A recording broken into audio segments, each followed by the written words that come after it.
Welcome to regular meeting of the Planning Commission. Today is Wednesday, August 17th, 2011. Roll call, please.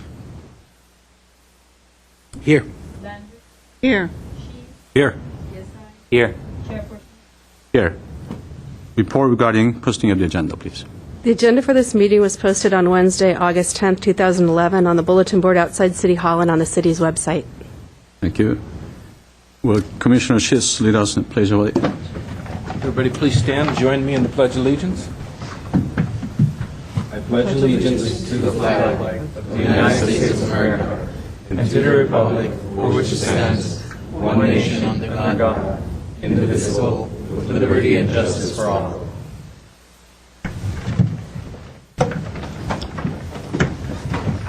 Okay. Approval of minutes. So move approval. Second. We have motion and support. So roll call. Oh, we don't need a roll call. Don't need a roll call. So it's been approved. We have oral communications. 3 people here. You have 5 minutes each. It's Judith Shea, followed by Jesse McGuire and Barry Allen. Good evening, Commissioners. On June 19th of 2006, we went before the Design Review Board to get plans approved to renovate my house on Lowell. We were denied those plans.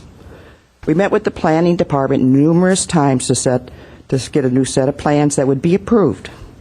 We submitted to the Design Review Board plans on January 19th, 2009, May 19th, 2009, January 21st, 2010. We finally got the Design Review Board approval in early 2011, 3 years later. During this time frame from 2000 to today, we've had so many meetings with city staff and planning and so on and so forth. I could not begin to detail the number of meetings. I have incurred over $40,000 for civil engineering, for designs and so forth, to provide you what you all wanted. In June of 2010, I received a health and safety code violation, notice of abatement, and was told to cure this within 72 hours. This was on a Friday afternoon. At great expense on a Friday afternoon, I cured those violations with licensed contractors that performed the work.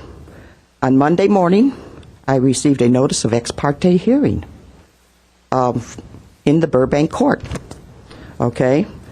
The inspector came by, Mr. Sada, and he said that the corrections we made were satisfactory. They were good. I said, oh, great. We got it made.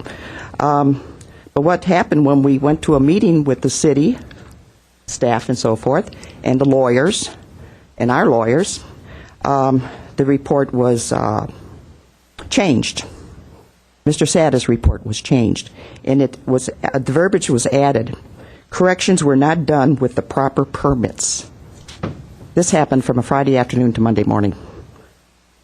I asked for a copy of the report at the meeting, but I was told, no, the lawyers will send it to me. When I did, these additional comments were added. Okay? On February 11, 2011, the Burbank assigned a receiver, Marka Adams. Now, we hired a former employee of the city that had worked for the city for 10 years to do the engineering and drawings, and after 18 months, the plans were submitted on 5/10/11 to the Planning Department. We had lost all control of our home remodeling and had the plans changed without our comments or approvals. We were told that we cannot communicate with the civil engineer. We only could speak through our attorney, which, of course, he doesn't know anything about contracting, and neither did the receiver. I think this is kind of like in violation of state board requirements, and they significantly have changed the interior design of my home. They want me to put in brand new kitchens. They even tell me what kind of toilets to put in. There's nothing wrong with the toilets I have. And the pre-existing, I don't want to go out and spend remodeling a home at a 15% interest rate at 4 points. 15% interest rate is what this receiver is charging us. He hired, this receiver hired a contractor, but that contractor won't tell me what he's being paid. He told me I'd have to ask the receiver, and the receiver won't tell me. So we have the receiver, and now the receiver has gotten tired of this evidently and got enough money. He's turned it over to his son. His son, of course, has to go through this contractor, and then we have to go through your inspectors, and then last but least, a contractor who's going to get this award, whoever that is. But it went out for bid without approved design by your planning department. Here's the design. It went out with significant changes that I did not see or approve, and I didn't get this until Monday. And you know what this receiver said? The contractors have to have this done by today at 12 o'clock. There are not approved plans, but get it done by today at 12 o'clock. He gives them 60 hours, including sleep time, to fulfill this bid. Now, when I talked to several of the contractors now, the bids with all these rigmarole changes that we didn't approve have gone up significantly from $100,000 to $250,000 more.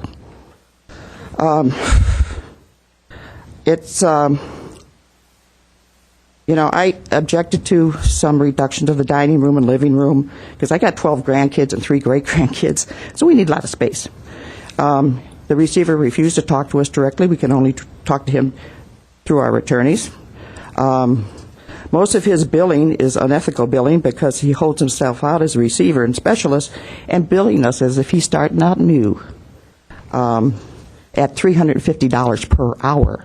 He has not billed us one dime for clerical. He must do everything himself. He had an administrative fee of $1,000 a month, but the judge reduced it to $500. We received a scope of work, which Mr. Isagiri will get into, which they charged us $1,500 for, and all the contractors told me, this is not your home. This is based upon any home. This is a scope of work that you can pull off the computer.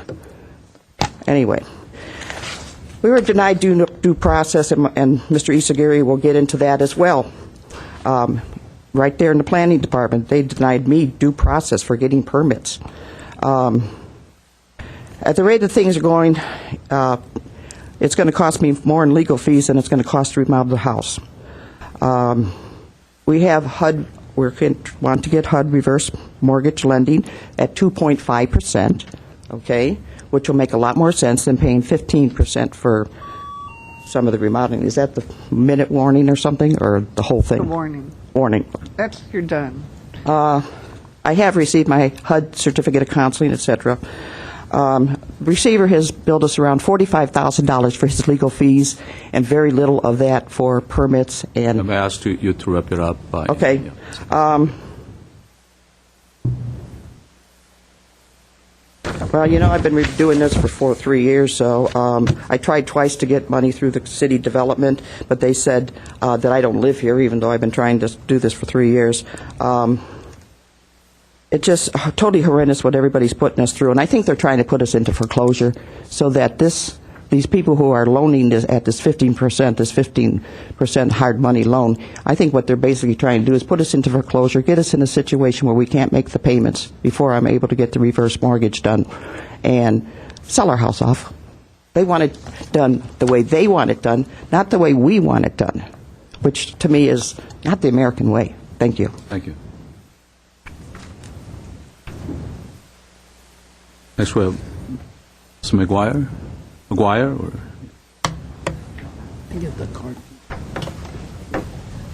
Hello.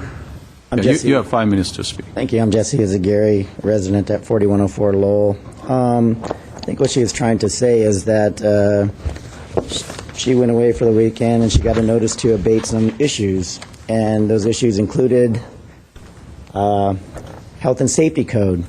And some of the items on the list were she had some lawn chairs leaning on the side of her garage, some weeds, a stairway that was incorrect, which is understandable.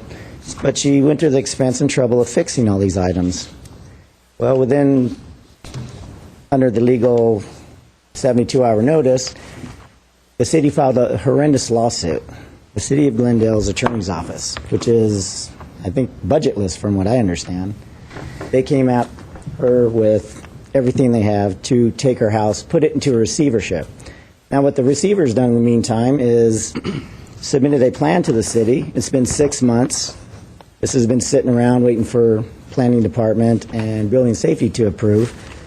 As you can see, this is a recent copy. It's not approved. But in the meantime, this fellow is paying himself $15,000 a month.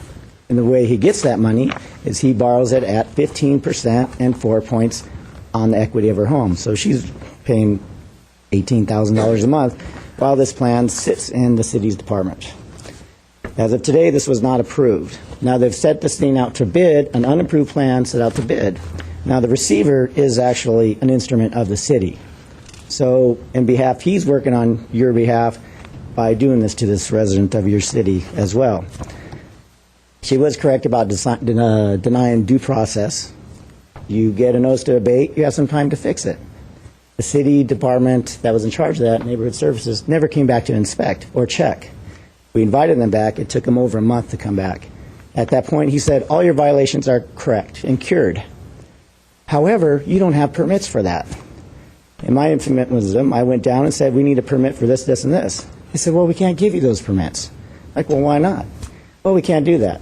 So I went home, got the legal owner of the house, came back with a video camera, a little tiny one.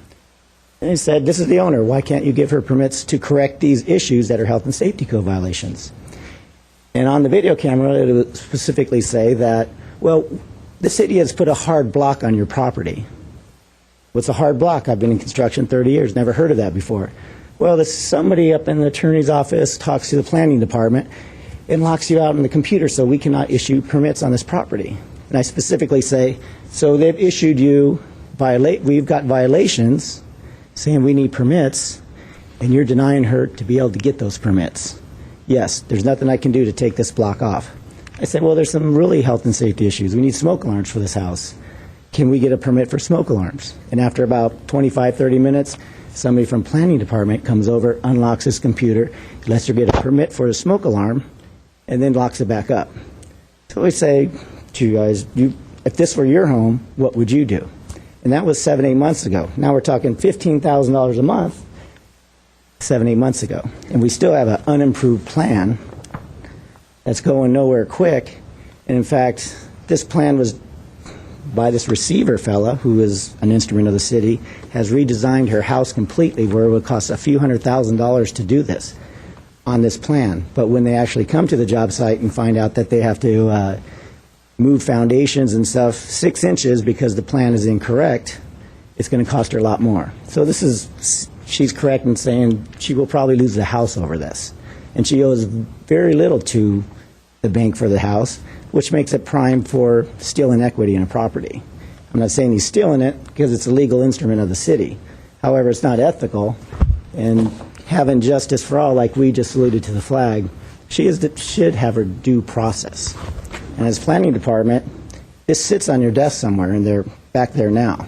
And maybe you guys can take a look at it or look into it and see if she wasn't denied due process. And if she wasn't, then maybe you can undo some of this mess. Thank you. Okay, thank you. And Mr. Allen.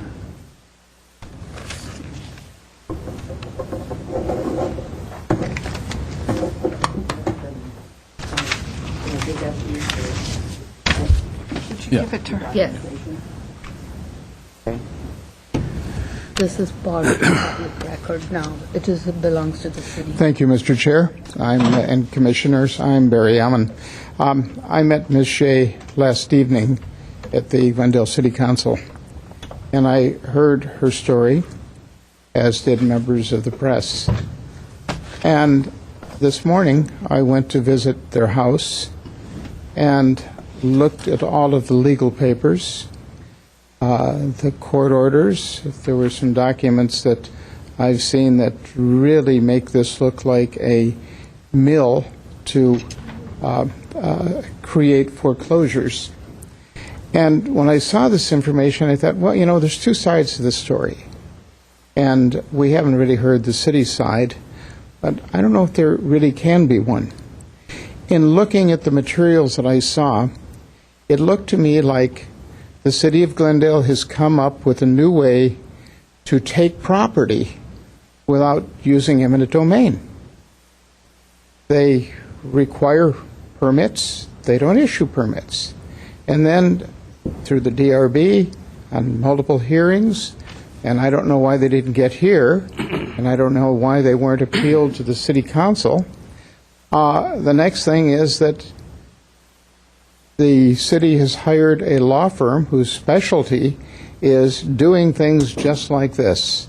Meyer Jones, or Jones Meyer, out of Fullerton. And they, of course, brought in their recommendation for a receiver. And the receiver takes the property after his proper appointment by the court and then starts milking it down. And looking at the bills that they've had, not only for their own attorney, but for the receiver and for the mortgage payments, and to the fact that now their property has transferred not just to the receiver's company, not to the city, not to anything except to the individual who is the receiver. And ultimately, they're going to push for foreclosure. I've looked at the neighbors, the neighborhood. I've seen what they wanted. I've looked at what their original plans were, and everything was denied. There are two-story homes. They wanted a two-story home because they were single. Denied. Right down the line for the DRB. So I question right now the process. And hopefully the Planning Commission is the proper place for us to address it.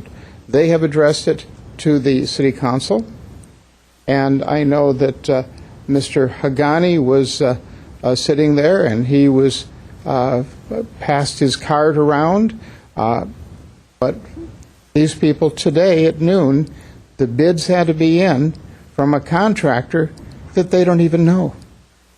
And on next Tuesday, there will be another visit with the court, a motion to the court, and who knows what will happen then. I know what my recommendations would be, and I think my recommendations would prove very, very costly for the city of Glendale. And I think that this commission should do what it can to prevent this from happening to other people. As I understand, it is currently happening, and that is from one of our elected officials. So obviously, this is a problem that is becoming endemic in the city, and this may be our last stop. Thank you for your time. Okay, thank you. Thank you. Mr. Chair, I do have a question for Ms. Sansoni. Yes. What is a hard block, Mrs. Sansoni? What's a hard block being put?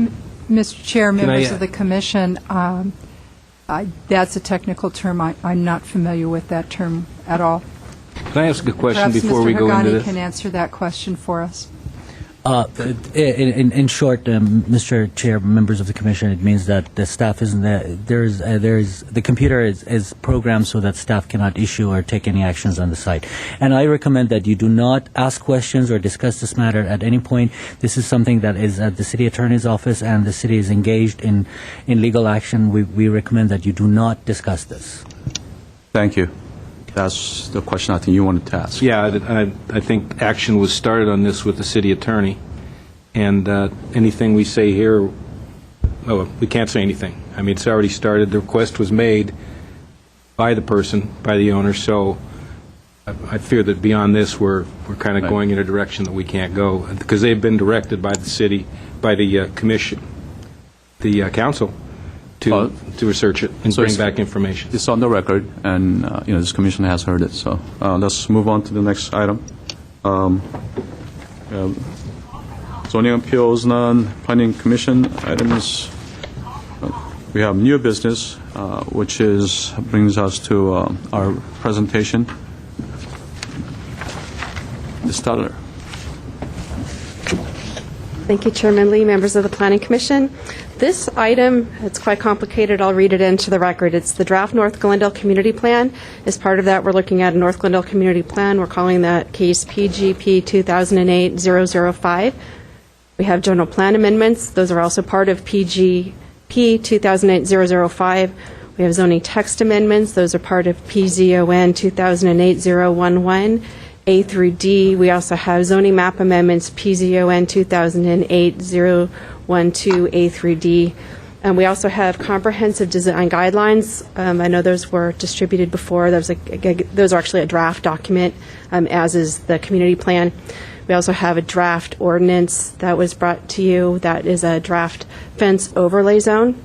And we also have a draft commercial hillside zone, also known as Foothill Boulevard proposals. And that was also in your packet.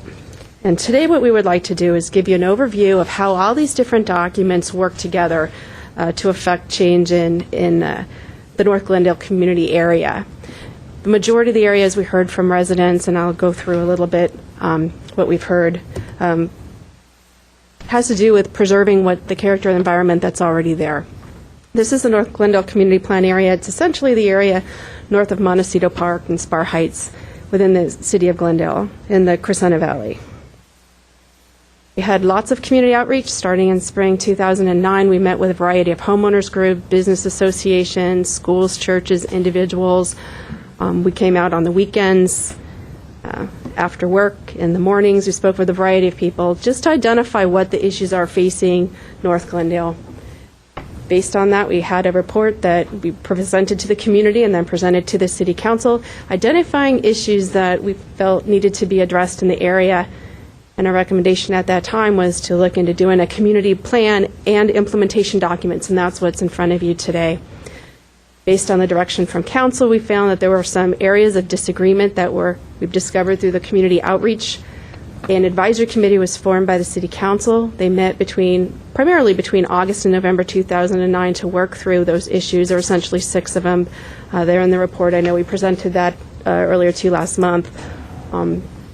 And as a result of the advisory committee's recommendations, we incorporated many of those recommendations into the community plan that was presented to you. The draft you have is the June 29th, 2011 draft. I know we presented that to you, gave you an overview on July 6th, so you'd have a little bit of background. So when you started reviewing it, our goal was that would help you. I know you gave us some corrections. I'm just letting you know that we did not make any changes to that document since that time. We've been collecting the recommendations just to make sure everybody would be dealing with the same document, and all the public, everybody would be reviewing the same thing. In January and May 2011, the advisory committee did review a preliminary draft that we had of the document, and at that time, we actually gave them copies of our draft proposal for Foothill Boulevard. We have 3 alternatives. That was basically the main sticking point that we had with the advisory committee. We came to a consensus on a lot of different areas. Height on Foothill was not one of them. We had a variety of opinions. And then, again, the most recent meeting was June 2011, when we presented the community plan to the community, and then also the same draft that you have right now. And I would like to thank the advisory committee. I know we have a number of members who are in the audience, and actually you have a member who is sitting on the commission. Between August 2009 and May 2011, they met 16 times. They had walking tours, a variety of topical discussions that they worked through. It was a lot of work to review the plans and the proposals that we had. And I want to point out that much of their work went into these documents. So what do we have before you? We have, I have to fix this thing, hang on a second. Thanks. We have a general plan amendment. We have actually 4 general plan amendments that are proposed in a variety of elements. Essentially, you could think of those as amendments to create a position for community plans. Right now, some of our elements provide for community plans, some don't. And so this would be making sure all of our elements would accommodate community plan. The community plan itself, it's identified and it's organized rather into 5 different chapters. I'll go through those in a minute. And then we have the supporting documents, the comprehensive design guidelines you've seen. But what's new in your package today are the zoning code text and map amendments, and also the fence overlay zone. And I should also point out that the appendix, the historic context, we're bringing that to you new today. That was reviewed by the Historic Preservation Commission, but this is the first time it's been brought to you. And some people ask, how does a community plan fit into the overall picture of how do we review development? And we wanted to show that the community plan is essentially the top three on this. It's the vision, how does it fit overall in the city, what are we looking for? It's principles, what are our principles, guiding principles, essentially that's chapter 3. And it drills down in then from the principles into the neighborhoods. This is chapter 4, places. What are the neighborhoods in North Glendale going to be like? What do they want to be? As majority of that we, or at least the majority opinion that we've heard from the residential areas is they want to maintain what they have. We've only heard a few areas where they were desiring change. And then to implement we have our tools, our zoning code, our design guidelines, fence overlay ordinance. And as a result of all those, if they're all consistent with one another, they all focus in toward the same direction, then when you actually have development come in on a lot-by-lot basis, we're able to review it in context. And I think that's the tool that's needed for all planners, all the public. It's needed for the design review boards, needed for decision-making bodies. We want to have a cohesive direction, and we feel that what the community plan gives us is it gives us that policy framework to really be effective when we implement the zoning code and implement the design guidelines at a project-specific level. Right now, those top 3 levels, that community plan, that level of policy is missing. I've seen this before, I won't read it to you, but this is the community vision. This is what we used as the guide when we created the community plan. This was derived from the North Glendale Advisory Committee. And so I'd point that to your attention because when we have a question, we look at this. So I'll go over the principles of growth strategy. The majority of the properties or the areas that we've heard in North Glendale are areas where they just want to maintain what's there, especially the residential areas. But we have areas where we did hear there was a desire to enhance the area, primarily the commercial areas. We have outlined here Foothill Boulevard, some of the commercial areas at Pennsylvania, areas along Honolulu. Essentially, it would be defining Verdugo City. And then we also have Spar Heights. The principles of urban design. This is essentially our land use map, but we're not proposing changes to the uses, we're proposing changes to the design, how our neighborhood's supposed to look, how our community's supposed to look. So we have this map updated, it talks about the different neighborhoods we have in North Glendale, and those are neighborhoods identified in Chapter 4. Chapter 3, Principles of Mobility. We did take this document to the Transportation and Parking Commission, and we revised the plans based on some of the comments we heard from the Planning Commission about making our documents more consistent. We had text in Chapter 3 describing what we wanted to see for mobility, and it didn't exactly match our maps. There were some questions on where the bike lanes would be and how complete streets would work. And so what we did was we outlined that this is an updated map, and we would be recommending that Planning Commission incorporate this updated map into your recommendations to us for improving the document. In Chapter 3, Parks and Trails, this was reviewed by the Parks, Recreation, and Community Services Commission.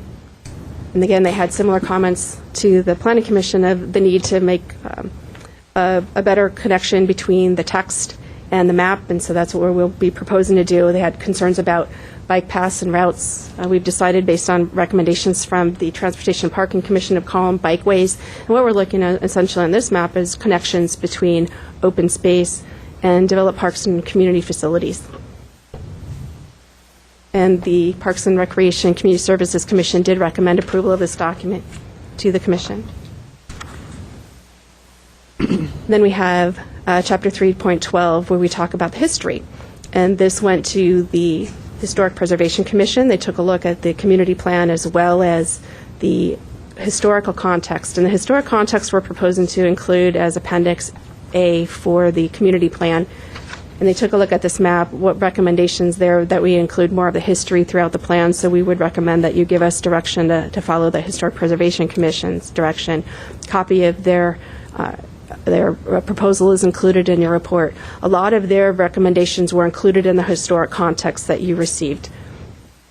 And when we would be looking at this map, we probably would not go exactly with this map because this is parcel specific. There is a recommendation that we go by eras from when properties were developed, to feel that would be more appropriate to a general plan level document. So there would be a minor modification to this map to accommodate that request.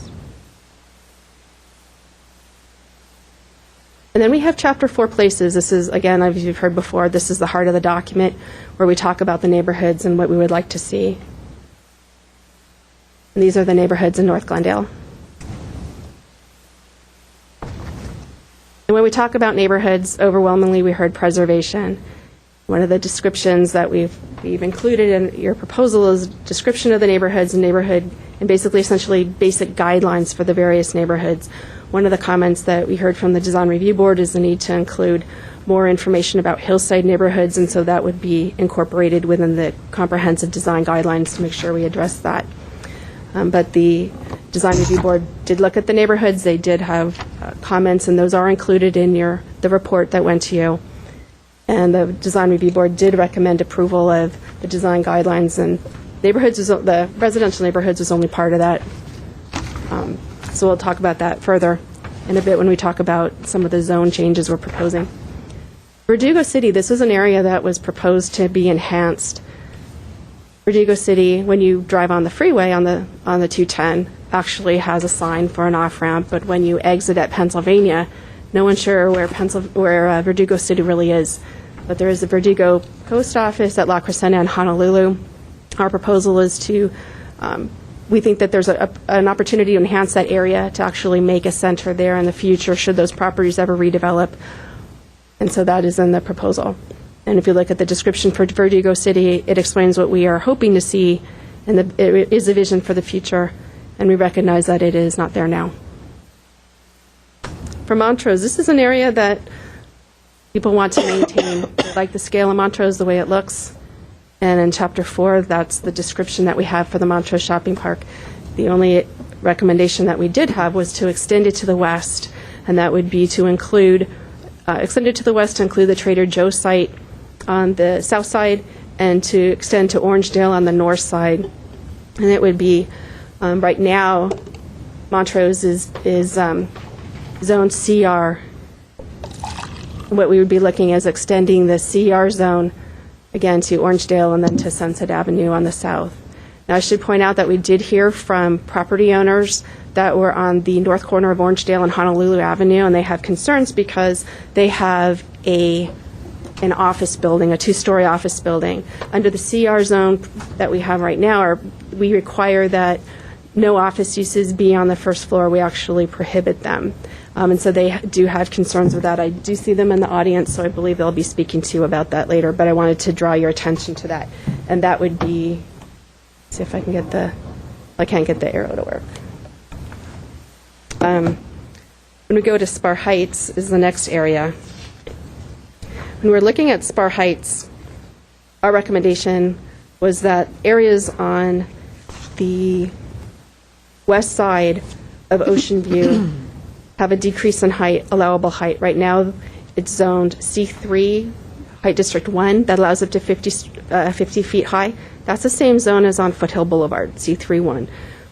The recommendation is, since those lots are directly adjacent to residential, is that they would be reduced to 35 feet in height. And when you look at the lot characteristics along Ocean View, those are narrow lots. They're not broad frontages. And so we feel that a 35-foot height would be appropriate there.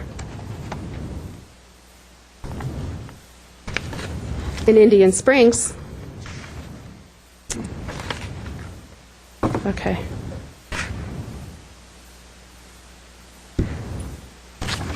This isn't the Indian Springs area. It basically runs along Verdugo Boulevard, and it's from the Montrose Shopping Park east to the end of the city. What we're proposing is to increase the allowable height there. Right now it's a C21 zone, which is allowable height is 35 feet, and we're looking at increasing that height to 45 feet. Because as you can notice across the street from that, we have C31, that's a 50-foot height. So increasing the height by 10 feet in that area would lead to similar heights on both sides of the street. Also, this is a main route to the freeway. We felt that if there was going to, and these are large lots, at least some of them are large, we have definitely there's the Bond Shopping Center is quite large, and then right next to it, there's shopping, I think it's Marshall's. We felt, well, if they were going to build large buildings in close proximity to the hospital, this might be the area to do it, and that's why we're making this recommendation. This was not, that we did bring this to the advisory committee. I just want to make it clear this was a staff recommendation. This was not a recommendation of the advisory committee. Why isn't it just recommended at the same level as the other? Because we have an existing height district, too, that allows us to go to 45 feet instead of creating a new height district, so we felt that was close rather than create a whole new zoning category. And we didn't have a desire to change the zone. We felt the uses were appropriate. It was the height we felt could be enhanced. Oh, and then when we go to Foothill Boulevard, and I'll turn it over to Alan in a second, we have issues on Foothill where we want to do some corrections. We're looking at doing zone changes. We think of these as fixing a split zone. A split zone is where you have one property and it has multiple zones on it. It makes it difficult when projects come through when they're reviewed because we have two zones on it. It's hard for an applicant to have predictability. It's hard for neighbors to know what's allowed on the site. And when we have an opportunity to fix them, we generally encourage that. And so here we're looking at it. This is essentially we're not looking at any change in use. What we're looking at is just moving a line. We consider this de minimis, moving it to where it actually follows the existing property line boundary. As you can see, the area on Lowell, we had a couple of letters came in. They were concerned that this would be somehow changing the Cholmleyan zone. Actually, where the boundary line is right now, it wouldn't even affect the Cholmleyan school. It actually runs right through, the zone boundary runs right through some storage units, and it would actually be moving the line to the back of the storage units, so it wouldn't be splitting them in half. And then on the other side of the street, there's a church, and the zone line runs right through the parking lot. So this would just be backing the zone line to the back of a driveway.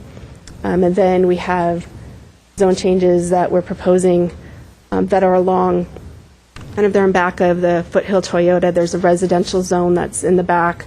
That area is already developed with a commercial center, and again, that has split zoning. It's not the Toyota, it's a different ownership, but it's right in that area. And so that's another, we consider that tweaking. It wouldn't be allowing any additional use, but it would be bringing the boundary into conformance with the property line.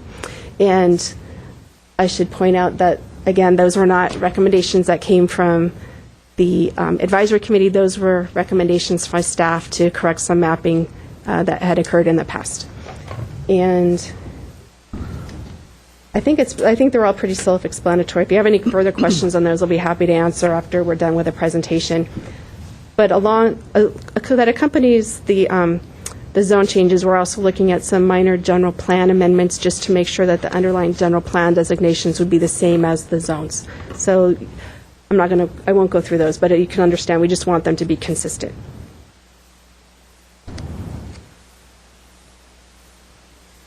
And with that, I'll turn the presentation over to Alan Loomis.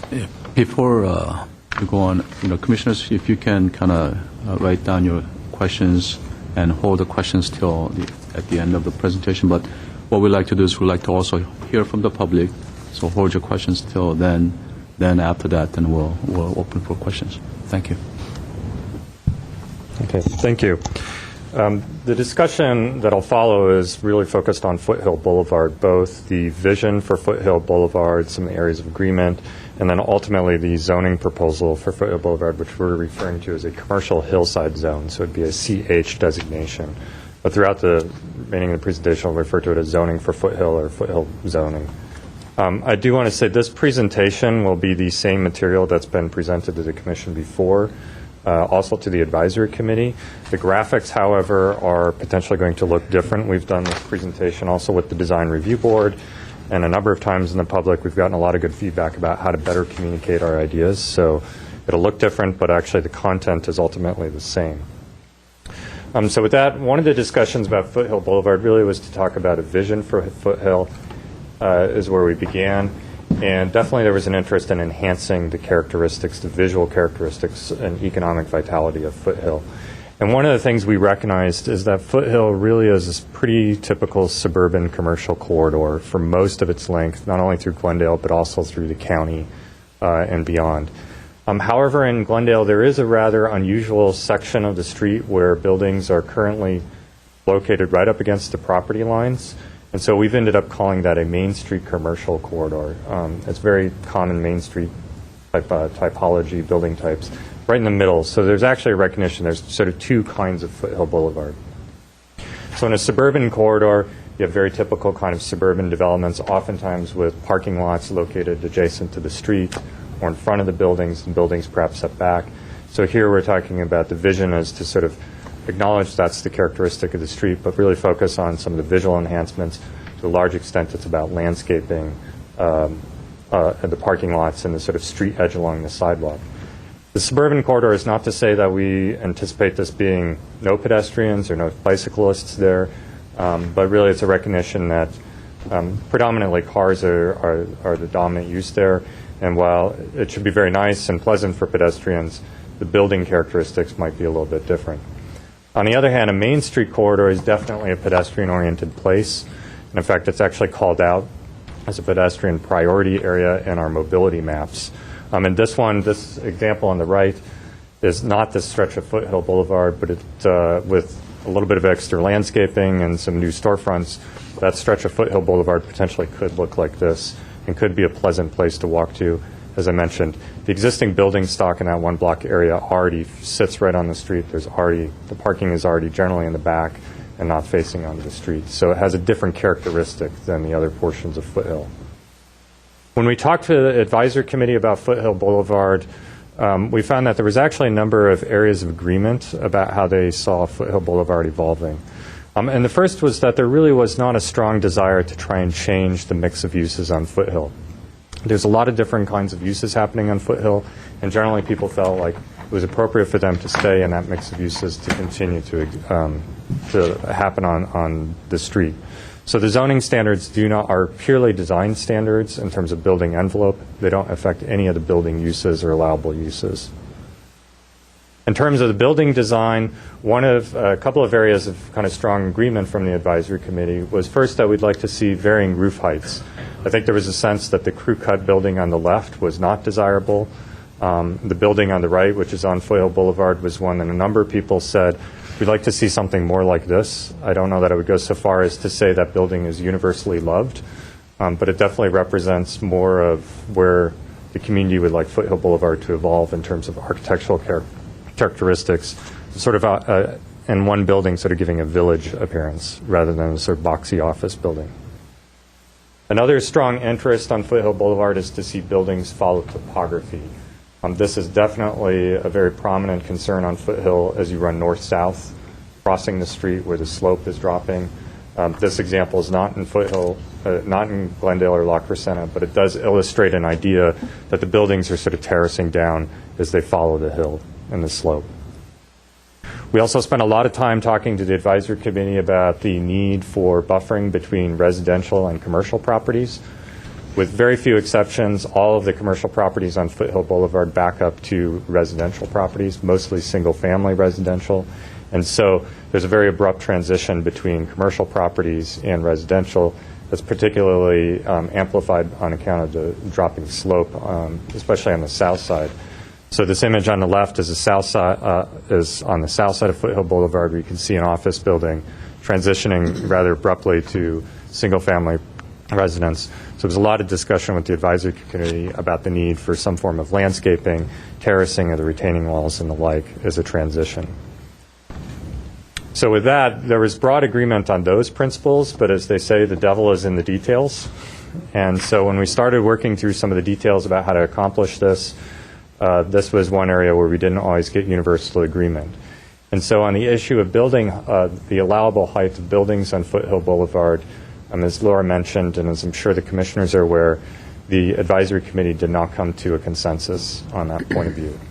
I want to emphasize that our operating idea with the committee was we would like to achieve consensus, which is the means that not necessarily that everybody agrees or even that the majority agrees, but if the majority agrees in one direction, the people who are in disagreement are willing to live with that disagreement.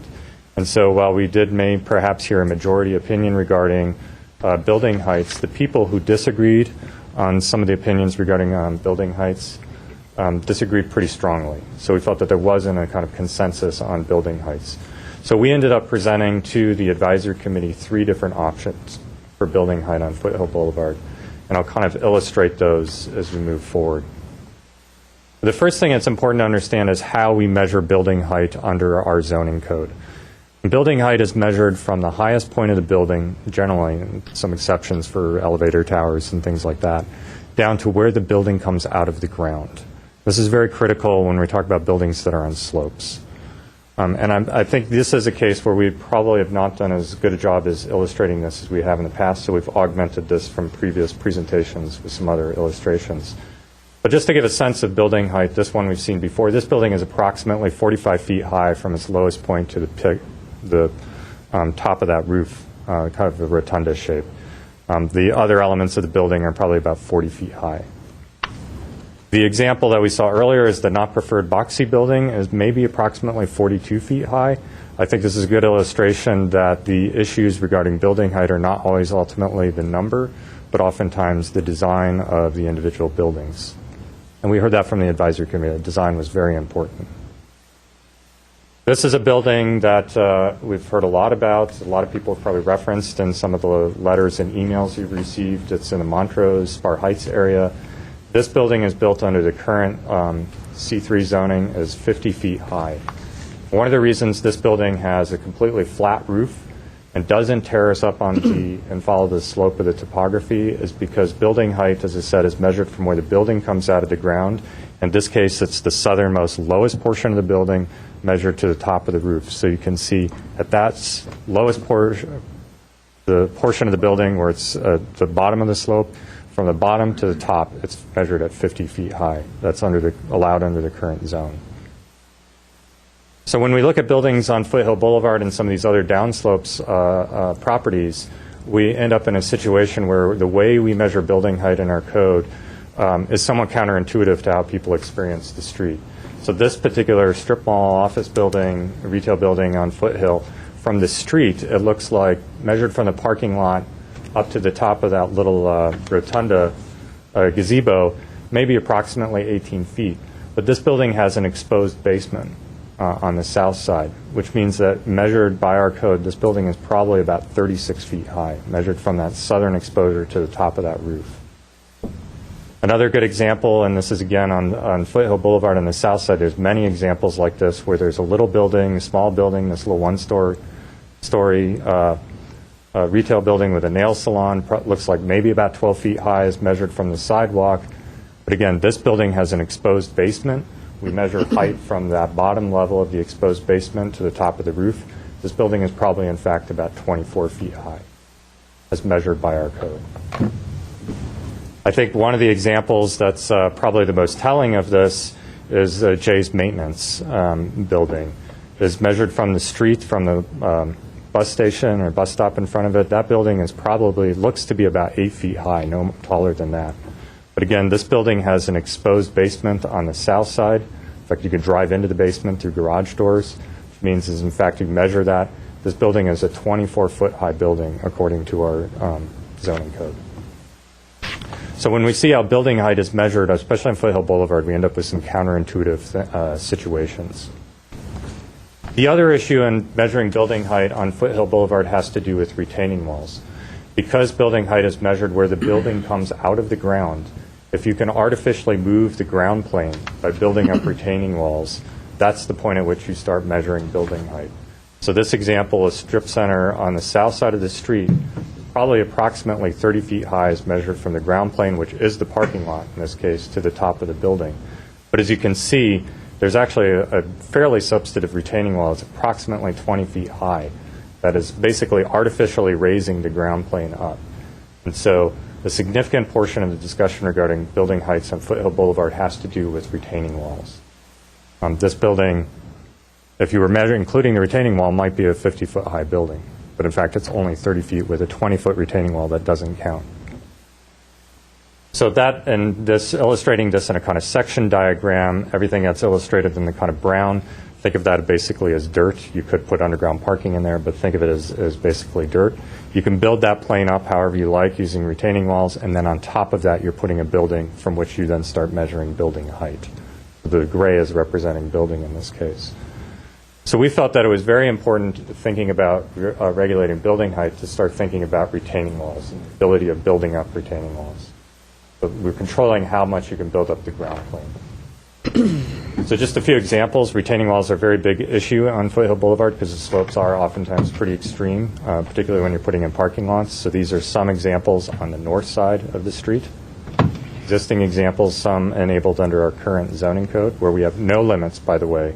In commercial zones, there are no limits on how high retaining walls can be built. As I said, existing standards for retaining walls in commercial zones, there's no restrictions on the height of retaining walls. And then if you're building a parking lot, on top of that, you also have to put up usually a concrete block wall, that we call a boundary wall, to prevent people from falling off your retaining wall. That typically ends up being about 6 feet high. So you end up sort of amplifying the effect of that retaining wall with this boundary wall. So our proposal is basically to begin to put some restrictions on retaining walls in commercial districts. We'd propose a maximum of 10 feet total retained, as you can see, with each individual wall being a maximum of 5 feet and a 2-to-1 slope.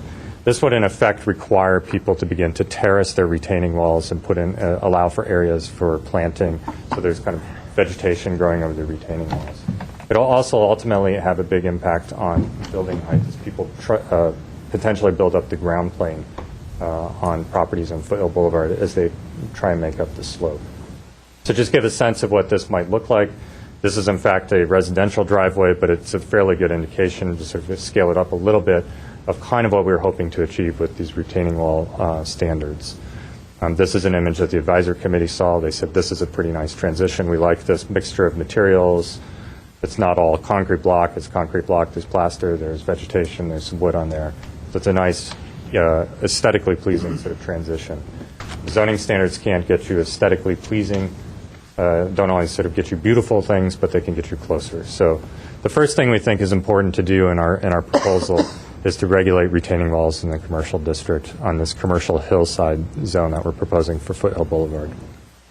So how does that impact zoning standards? Well, right now, under our existing zoning standards for Foothill Boulevard, it is a C3 zone. The height limit of buildings is 50 feet. And I want to emphasize that because I think there has been in some of the communications we've received a sense that we are proposing to increase an existing height limit from 35 to 50 feet. And in fact, the existing height limit on Foothill Boulevard today is 50 feet. That is what we have today. If you do nothing, it will remain at 50 feet. That is, as I said, 50 feet measured from where the building comes out of the ground, which currently you can manipulate the ground plane in an unlimited fashion. So if we do nothing at all except impose new restrictions on retaining walls that we're proposing, that will have the effect of bringing the height of buildings down by probably 4 to 5 feet on an average site. So our proposal for a 50-foot high building it also includes our proposal for retaining wall restrictions and will all likelihood result in buildings that are at least 4 to 5 feet lower in height than under the current zoning. So that's why I'm showing current height limit at 50 feet. That's generally the datum line of that previous drawing. So here's the current situation. Now we're imposing retaining wall restrictions that brings the ground plane of the building down a little bit lower. So you can see under a 50-foot height proposal, it's fairly reasonable to build a 3-story building with pretty standard commercial floors. That's why we're illustrating this. You've also heard a pretty strong desire, I think, from many of the communications, and we've heard it from the advisory committee for a 35-foot high option. This is what that would look like, also including our new retaining wall restrictions. And you can see how that compares against the 50-foot height limit that exists today.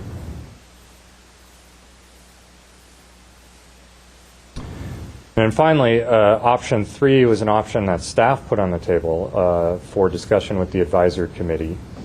This did not come from the advisory committee, but it was an attempt to sort of meld a lot of competing demands into a zoning proposal that staff came up with that is a hybrid option that basically would impose 35 feet as the height limit, but allow for 50-foot high opportunities under certain circumstances. So in section, that's what this would look like.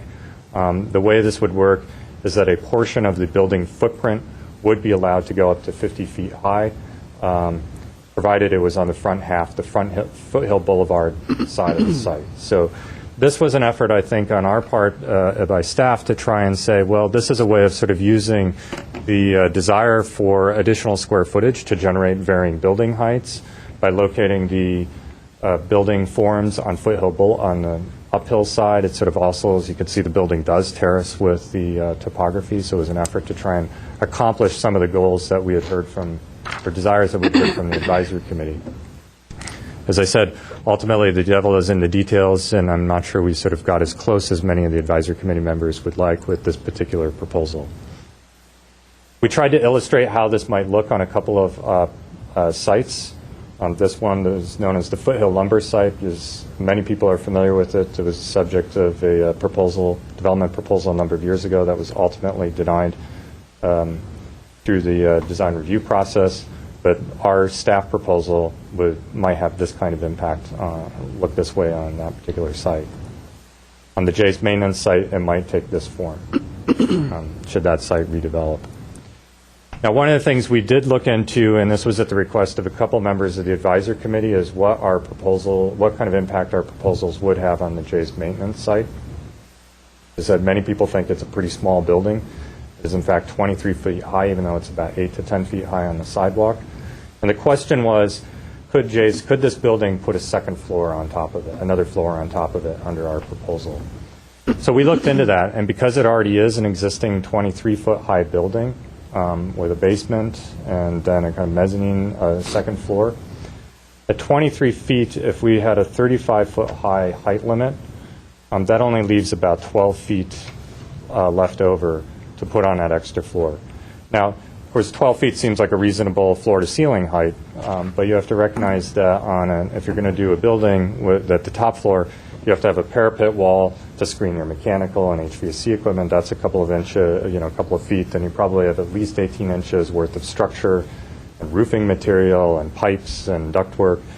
So you basically knock out at least 4 feet of that extra 12 feet from the equation for allowing for an additional floor. So you end up with a floor to ceiling height on this particular scenario with 35 feet. It's probably 8 feet at best, maybe more like 7 feet. It's not a particularly viable commercial floor if the height limit is at 35 feet.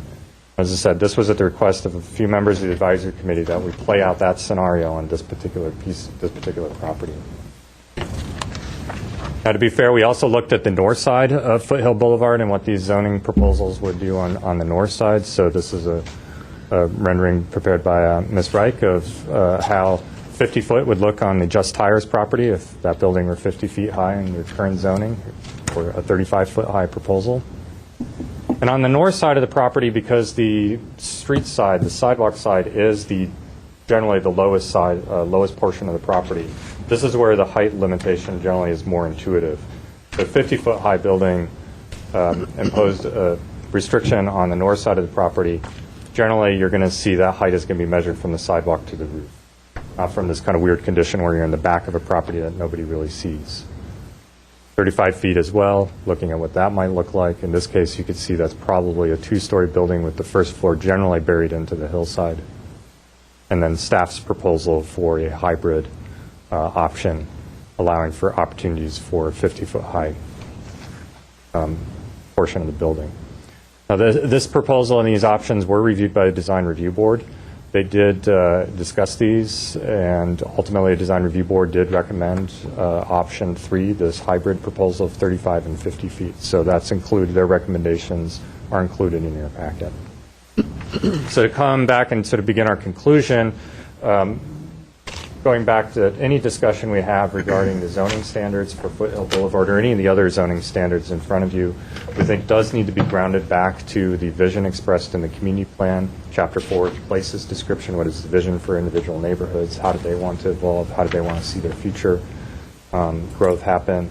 And in Foothill Boulevard, ultimately an idea that there are 2 distinct districts on Foothill Boulevard in the Glendale section. So we think it's important to always kind of reference back to what is the vision that we're trying to accomplish as we discuss these zoning alternatives. So as Laura mentioned, This is included in your packet. This packet information did go in front of 4 different commissions for their review. All 4 commissions had some comments that they've communicated and would like to see incorporated into the document, but ultimately they all voted to recommend to the Planning Commission that you recommend ultimately to the City Council in favor of adoption of the agreement. And with that, I'll let Laura conclude and perhaps give us a little bit of direction as how we can navigate our way through what we know is a very large stack of information. Thank you. Thank you, Alan. Members of the Commission, just to summarize what you've heard a variety of different proposals, a variety of different documents which have been presented to you. What we're seeking tonight is to have a direction from you, to have a complete package. Did we get everything that we should be including in this proposal? So what we're seeking is a recommendation for you for changes you'd like to see to the general plan amendments we proposed, the community plans. We have concerns with any of those chapters. I know we've heard that we've already received information. We have quite a few typos that we need to correct. We will do those. But if there's anything substantive that you'd like us to address, that's what we're seeking information on tonight. We also have a variety of zoning code text changes and map amendments. So we're seeking direction on those. One thing I did forget to mention, it is in your staff report. Staff did not include one of the split zone corrections that we could have. It has to do with a property that's now a Ratu restaurant. It was brought before you for a use variance several weeks ago. The reason it was brought before you is a portion of that site was zoned for residential and a portion was zoned for commercial. Those are exactly the type of situations that we want to remedy. However, in the case of Aratu, we know there is a history of the use of that building, in which case we know the neighbors are very interested in it. We felt in that case we did not recommend and did not include in your packet a remedy for that split zoning because we felt in that case that property is being used, there is a potential for that one to develop. You may want to keep that control over use variance because it does require notice and you do have a bit of degree of additional say-so over what happens on those lots. As you recognize during your deliberations, things like noise controls, additional landscaping, those are the things that you would be able to put in on a project with that split zone and that location. So we didn't include it. However, the bank did, when they received our notice, we did receive a recommendation from the bank that you look at that and consider including that as part of a zone change. And so if you were going to give us direction for zone changes and we're so inclined, you could direct us to study that and look at including that in the zone change proposal. And we also brought before you comprehensive design guidelines. I know our presentation didn't go much into that. You heard a little bit more about that in June 6th. Definitely the Design Review Board spent much time looking at the comprehensive design guidelines, and you do have the recommendations. But we would be looking for direction from you on that document. And then we also have a fence overlay zone that we brought before you, and we would be seeking direction from you on that. And if there's other issues that you see that we didn't include that you would like us to include, if there's other zoning options, if there's other general plan options, we'd be happy to hear those today so we can include it in a project description. Our intent is we would take your recommendations and we would incorporate those into revised documents. And if you wanted to have additional survey work, additional information, we would definitely perform that information or produce that information also in analysis and bring that back before you in a future meeting. We would suggest that you may consider continuing it to a date certain. Our suggestion is September 21st, that you have a meeting, the second meeting in September. We would suggest that that be a date that you look at returning with this, having us return with that information. And with that, that concludes staff's presentation. Okay, thank you, Mrs. Elder. Before we go into detail some of this presentation from the staff, we have many cards from the public, so we'd like to hear from the public first, then maybe staff can prepare their responses to that, and then also we'll have, the commissioners will have questions as well. Before we, because of the number of the requests to speak here is quite large, I'd like to ask the audience here to not to repeat the same subjects over. If you have some new facts or new issues that you like to address, please do so. But please limit your comments, not to repeat the same things here. And I'd like to suggest a 5-minute break before we go into the public comments. Nature calls. Thank you, sir. So we'll go to recess.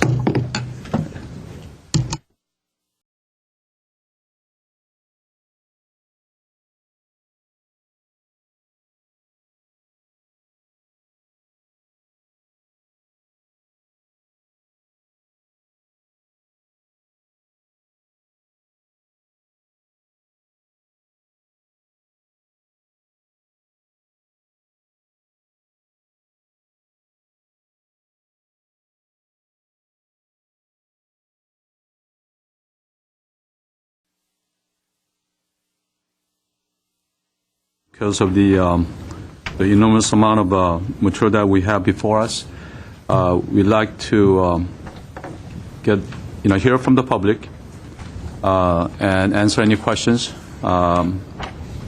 and hear from the commissioners, and go through our community plan. And if the time allows, we'd like to go into zoning attachments. I think a lot of your concerns are with the zoning, especially with the commercial hillside zone, with the different height options here. But that is if time allows. So for right now, we'd like to continue this hearing till the date certain, at a later date. But we'll see how far we can go tonight. So with that, I'd like to invite speakers up here. Mr. Joe Cronin. Chairman Lee, how much time would you like to give the speakers? 3 minutes or 5 minutes? Yeah, 3 minutes each. 3 minutes? Yes. Okay. And Chairman Lee? Yes.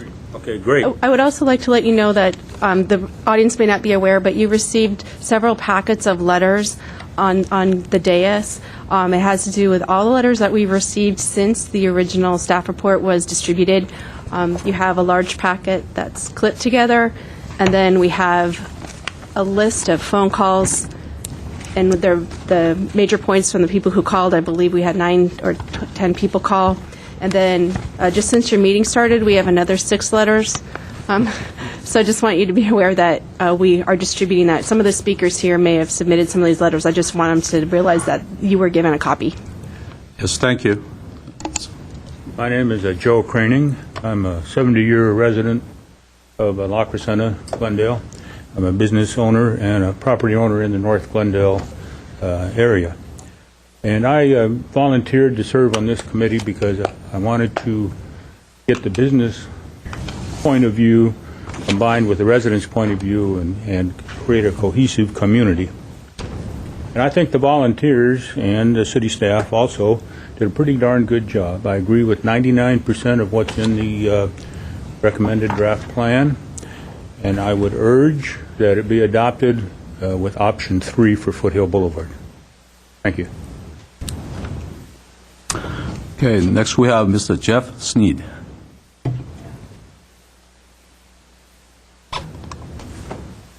Mr. Chair, members of the Commission, Yes. if I may make one brief comment about the additional letters and messages that came in after the distribution of the agenda packet, that they be made part of the record tonight as part of this hearing, so that they form part of what the deliberations and the discussion will be. Thank you, so noted. Thank you. And I would add that a copy of all those letters have been made available at the public counter here behind us, so anybody in the audience is welcome to go and review them too. Yes, Commissioner Landry. Ms. Sansoni, if we can't read them during the deliberation and during the meeting and we got them here, how can they be part of our deliberation? That's why if we continue it, would that be appropriate? Mr. Chair, members of the Commission, yes, that would be appropriate, although not in itself a reason for continuing the hearing. You have been, they will be summarized, they will be made available to the public, and that there will be additional, comments made by Ms. Stotler and other members of staff tonight to assist you. Certainly, you wouldn't have time to read every single one of the letters or the phone messages tonight, but please be assured that that will be summarized for you. Ms. Stotler is prepared to do that. Right. That's part of the reason why we're not, at this point, we're just looking to complete our project description. That's why we're not bringing it to you with motions for adoption or anything. These are draft documents, and we're looking to make sure that we have a complete package when we actually do want to bring it forth for adoption. So that's why you have additional time. That's why we're actually recommending that you continue this item to a future date. We're hoping September 21st because we have set that time aside. But we fully anticipate that you'll be giving us comments for additional information, direction, corrections, and obviously it's going to take some time to review all the documents that have been submitted tonight. Okay. Thank you. Mr. Sneed. Good evening. My name is Jeff Sneed. I'm a commercial real estate broker. I've been a commercial real estate broker in the area for over 10 years. And I manage and lease the property located at 2441 Honolulu on the corner of Orangedale and Honolulu that has the proposed zone change from C2 to CR, which is going to require the first floor to go from a office use to a retail use. The building was built in 1969 as an office building. It currently is an office building. It always has been an office building. And the design and layout are particular to an office building, especially the location of the building on the lot, which cannot be changed. If you look at the retail buildings along Honolulu, the majority of the building has retail frontage. This building is an office building, and it is, instead of majority of the building facing Honolulu, majority of the building is behind the building, so the small frontage on the front of the building.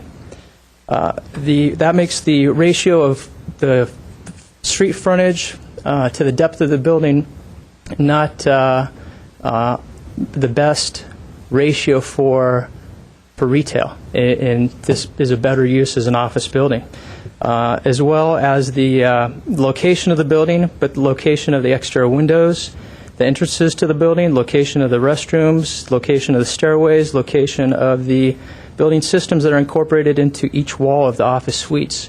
If this building was made into retail or this zone was changed to retail, all these items would have to be changed, and it would be a tremendous cost to change this office building into retail use on the first floor, and the retail use would be a substandard retail use because of the layout of the building.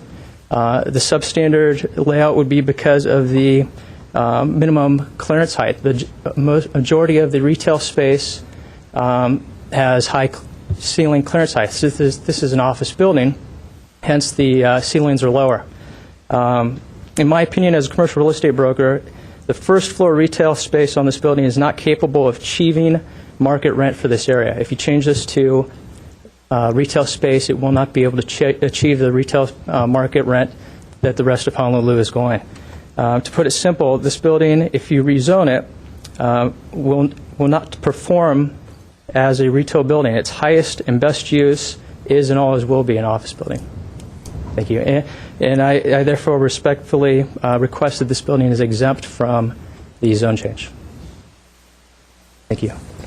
Do we hold our questions, Mr. Chair, for now? Yes, please, yeah. And then we can call them up later. Mr. Terry Sneed.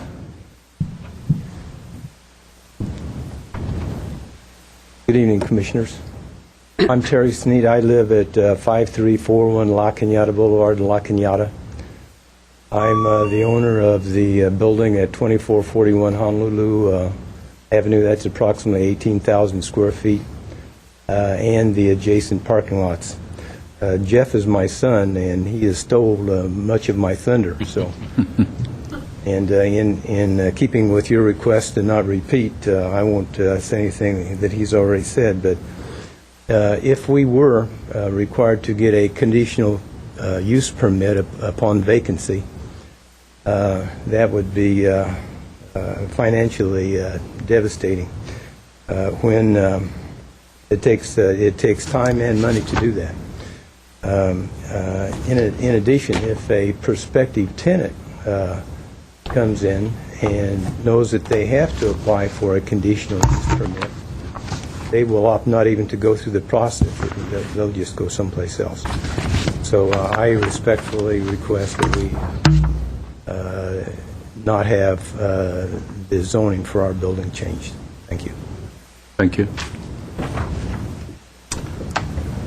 Next we have Ms. Sherry Stubbs.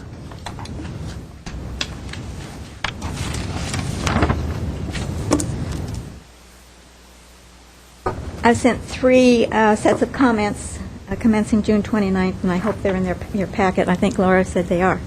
A workable plan requires enforcement, and enforcement requires uniformity. While a lot of time and effort have gone into both the North Glendale Community Plan and the Comprehensive Design Guidelines, there is little meat in either of them to accomplish a workable plan. Rather, it appears that numerous additional documents need to be formulated in order to implement a plan. The advisory committee should be a part of this process. A 35 to 50-foot height combination will not work, as the percentages suggested are not true.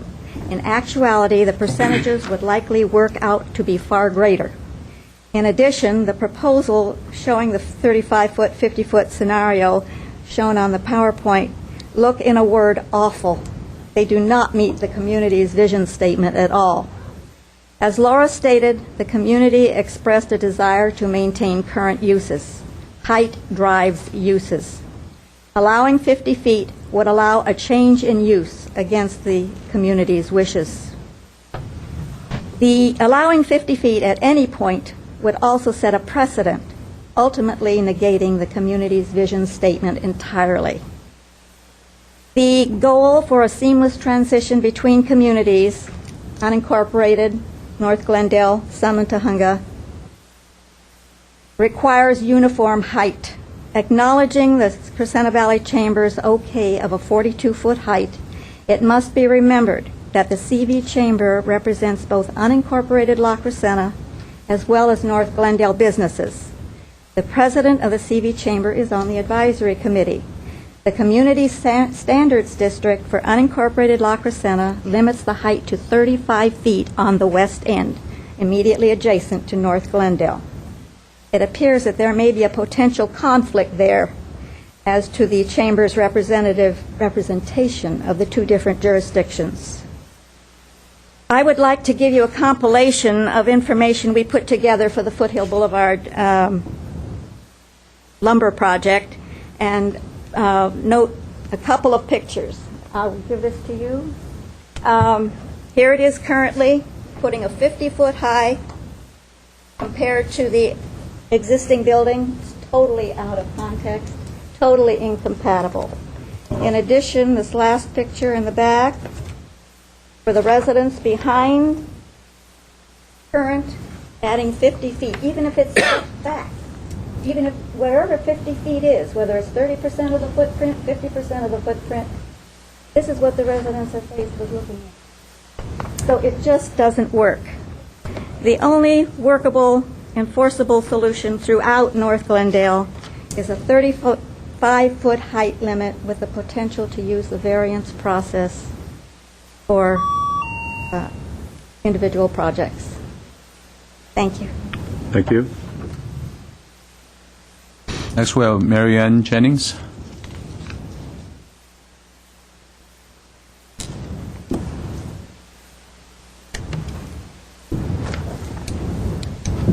Thank you very much. I'm on the board of the Montrose Verdugo City Spar Heights Neighborhood Association. I live in Spar Heights. And we submitted a letter to you on August 1st, but allow me to offer some highlights on that letter. On page 2, it says that the plan will provide the basis for establishing and setting priorities for detailed plans and implementing programs such as historic districts. We believe Spar Heights should be mentioned somewhere in the plan for a potential historic district. On page 5, it states that where the zoning ordinance of zoning map is inconsistent with policy expressed in the community plan, the community plan shall prevail. We hope this is true, especially in the case of the Montrose Shopping Park, where buildings should be limited to 2 stories, 25 feet, in order to retain its small town character. We support the same height limits for the Spar Heights Business District, the commercial strip along Verdugo, and the proposed Verdugo City Village Center.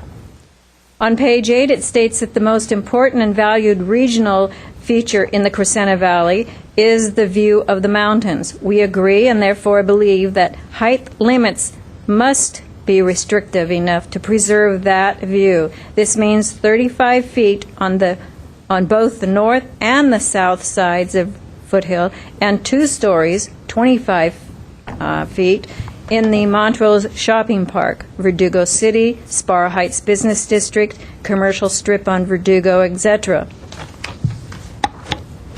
On the map on page 17, it refers to the economic development areas. This is a term used elsewhere in the plan. What is the definition of this term? While it's difficult to discern the shading, these areas appear to abut residences within our neighborhood association boundaries, which is cause for concern. Height should be restricted to 2 stories in these areas along Honolulu, so the commercial and properties do not overwhelm the adjacent residential, and so they do not further obscure the valid view of the mountains, which is stated to be the most important and valued regional feature of the Crescenta Valley. It is the mountains on page 8. I have a question for you. The plan says Spar Heights is a hazardous liquefaction zone. Is this true? What does that actually mean to the residents? Thank you. Thank you. Next, we have Susan Boland.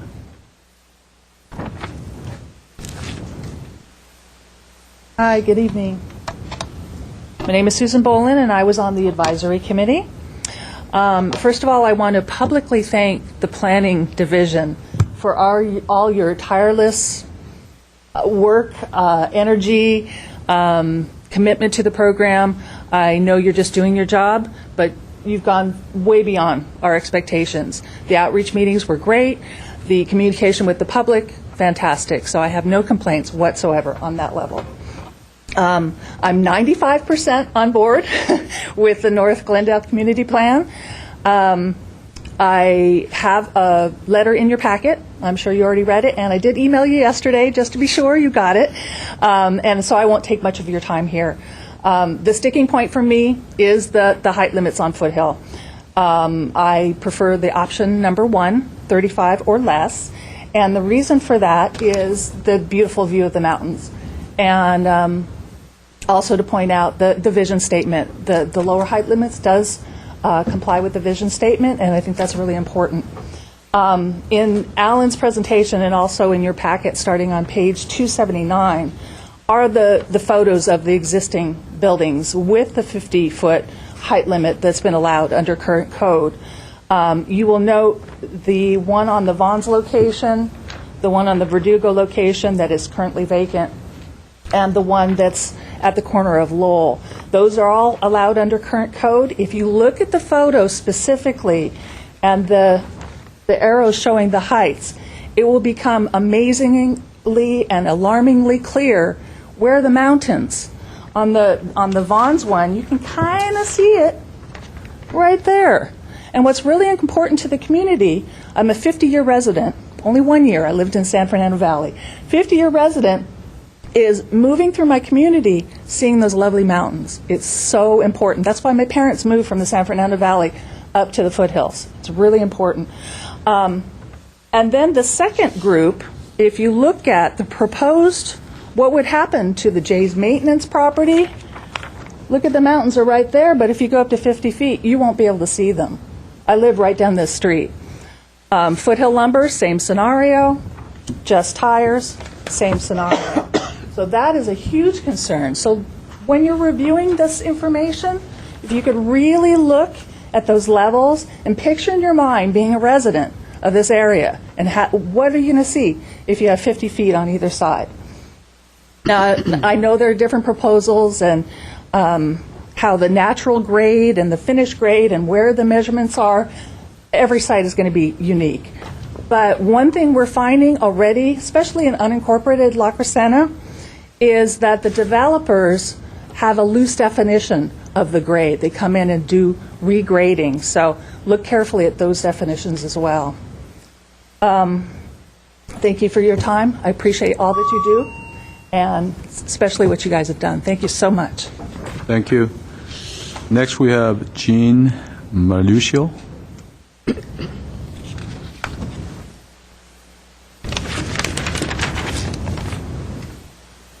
Good evening. I am representing the Board of Directors of the Crescenta Valley Chamber of Commerce, and our board is made up of business owners and residents. It was mentioned that I am president of the Chamber of Commerce. I was 2.5 years ago when we started this. I am not currently. I've attended all of the advisory meetings and some prior to that as well. I just kind of want to pick up a couple of topics. There was an article in the paper last week suggesting that emails come into you against 50-foot buildings that would be on Foothill. It looked like the buildings were going to be right on the sidewalk, 50-foot high, and it didn't mention where it's measured from, the low point. Also, it was mentioned that the single-story mini-mall on the north side of 3700 block of Foothill was mostly leased with busy tenants. Actually, only half of the buildings are leased, and some of those have been in and out several times, so they struggle as well, and they are one level. The Chamber has asked you not to consider the 35-foot restriction. We feel it will discourage future business from wanting to open up or remodel. We're always just concerned on the design and have argued bad design for the area here before. Our board of directors felt 42 feet was fair and voted that unanimously. I know there have been comparisons to the unincorporated areas and the new community plan. However, that was put together by residents. It does have flaws on it. It is not all 35 foot on it. Part of it is still at 42. So I, too, thank the Planning Commission and everybody else here for listening to everybody's opinion on what we all had to say about Foothills up there, and hope you will consider what's best for Foothill. Thank you. Thank you.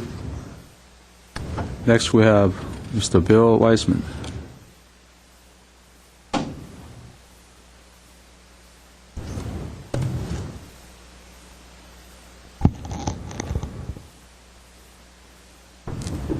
Good evening, commissioners, city staff, and the public. My name is Bill Weissman, resident of far north Glendale. I'm speaking here tonight as a private citizen and as a member of the advisory committee who struggled for the last some odd years, and some of them were pretty odd, dealing with the various issues here. And my comments tonight, I think we had one person 99% in favor and another person 95. I'm probably around 98% in support of the plan. And I wish to commend staff for the hard work they've done and the time they spent in putting this together. And I think this will be a model for the planning process in the future going forward for the city of Glendale. My comments are in regard to the proposed height limits for buildings in the Foothill Boulevard commercial zone, and I'm here tonight to urge you to reject any options that allow for all or part of a building to be 50 feet high, and request you set a height limit of about 35 feet instead. If 36 would give Jay's Maintenance their second floor, I'm cool with that. Height drives use. A 50-foot tall building is a 3-story building. Now, what uses are we going to have for the second and third floors? If you look at the list of allowed uses in the C3 zone in the city of Glendale, there's very few other than general and medical office that will be suitable for the second and third floors. You're not going to have any laundromats or nail salons or hair salons or things up there. You're going to have medical and other professionals, doctors, lawyers, accountants, engineers. So height drives use. A 50-foot building is a 3-story building. There may be retail on the first floor, but what uses are going to be on the second and third floors? General and medical office space. This is something we don't need right now in our area. There's currently about 30,000 square feet of vacant medical office space available for sale or lease. This is as of August 1st. There's currently about 18,000 square feet of vacant general office space for lease along the Foothill Corridor. More than half of that vacant medical office space is in one building, 3600 Verdugo, the poster child for inappropriately massive commercial development adjacent to single-family homes. That building currently has over 16,600 square feet of vacant medical office space and 5,530 square feet of vacant first-floor retail space for lease. The proposed three-story La Cañada Verdugo Medical Center project at 1809 Verdugo is a 52-foot-high building in the C2 Height District 1 zone, which is limited to 36 feet. That building got a standards variance to be 52 feet tall. So setting a height limit of 35 feet does not preclude having a taller building. We've seen this with 1809 Verdugo. If the four findings necessary for a standards variance can be made, buildings taller than 35 feet could be built in the Foothill Corridor commercial zone. We don't need the office and general medical use, and nobody, to my knowledge, on the advisory committee advocated for that use. Bear in mind also that most of the large developable parcels on Foothill are downslope lots on the south side of the street. The Bob Smith Toyota property, the Foothill Lumber property, and the former gas station at Foothill in Pennsylvania. And in closing, I would just ask you to please pay particular attention to the role that the unique topography on Foothill Boulevard plays. Thank you very much for your time. Thank you. Next, we have Ms. Nancy Comian.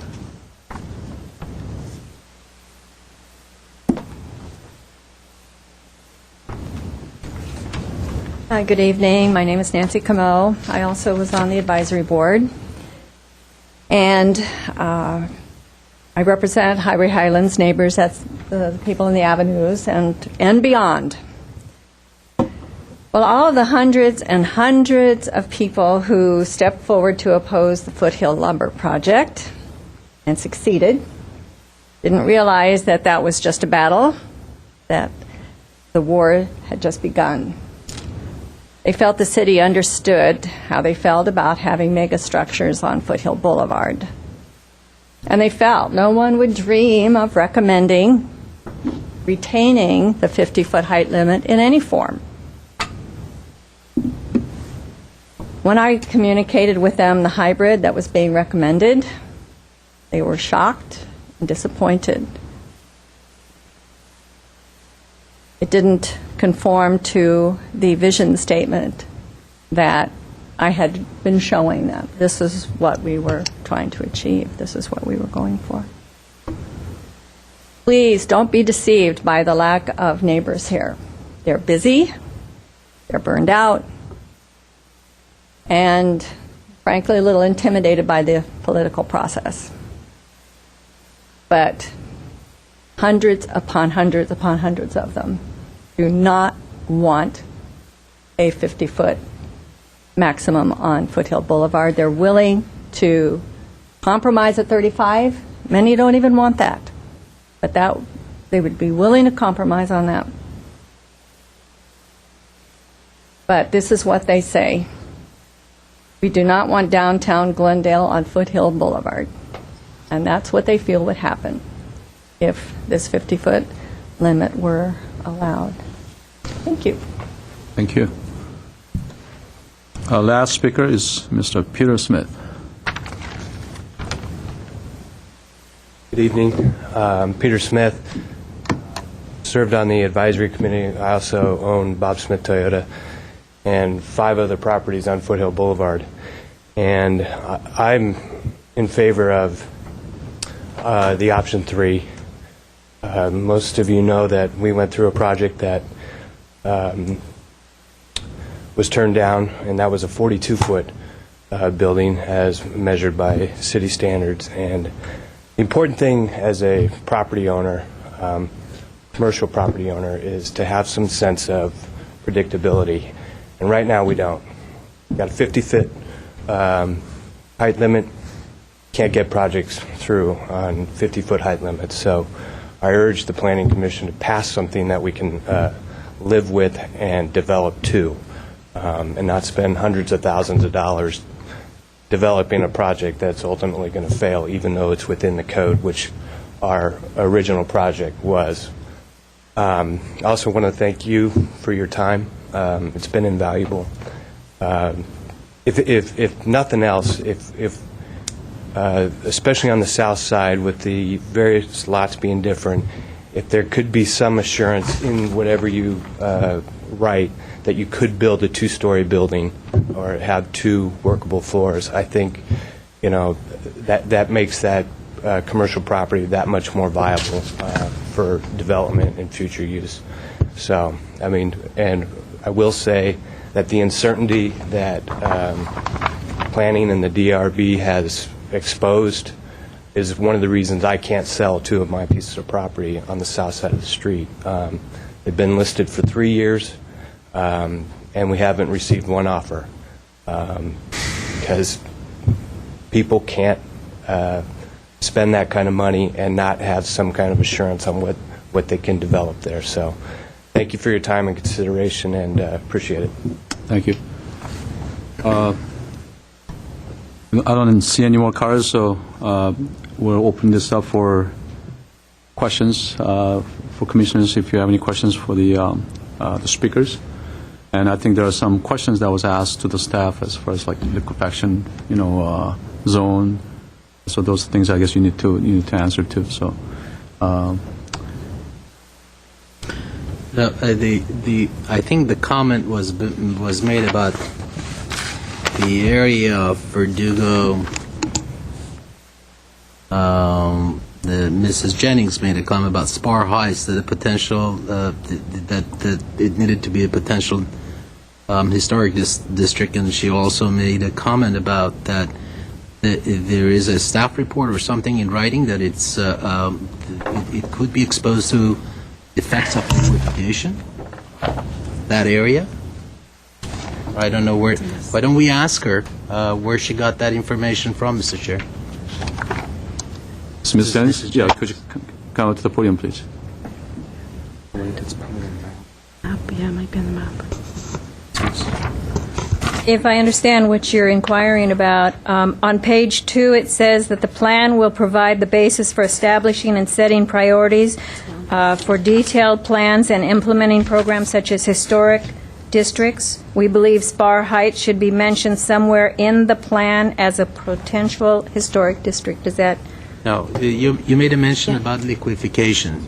Yeah. Oh, okay. I can answer that question. Oh, okay. We have that in our wellness and safety map that comes directly from the city's safety element, and it is an area that has been identified by the state as a liquefaction-prone area. So we can give you, I mean, that's identified by the state, and so we use their documents for the basis of ours. So I guess in layman terms, That is an adopted element, so this isn't actually new information, but this is a different packaging for that information.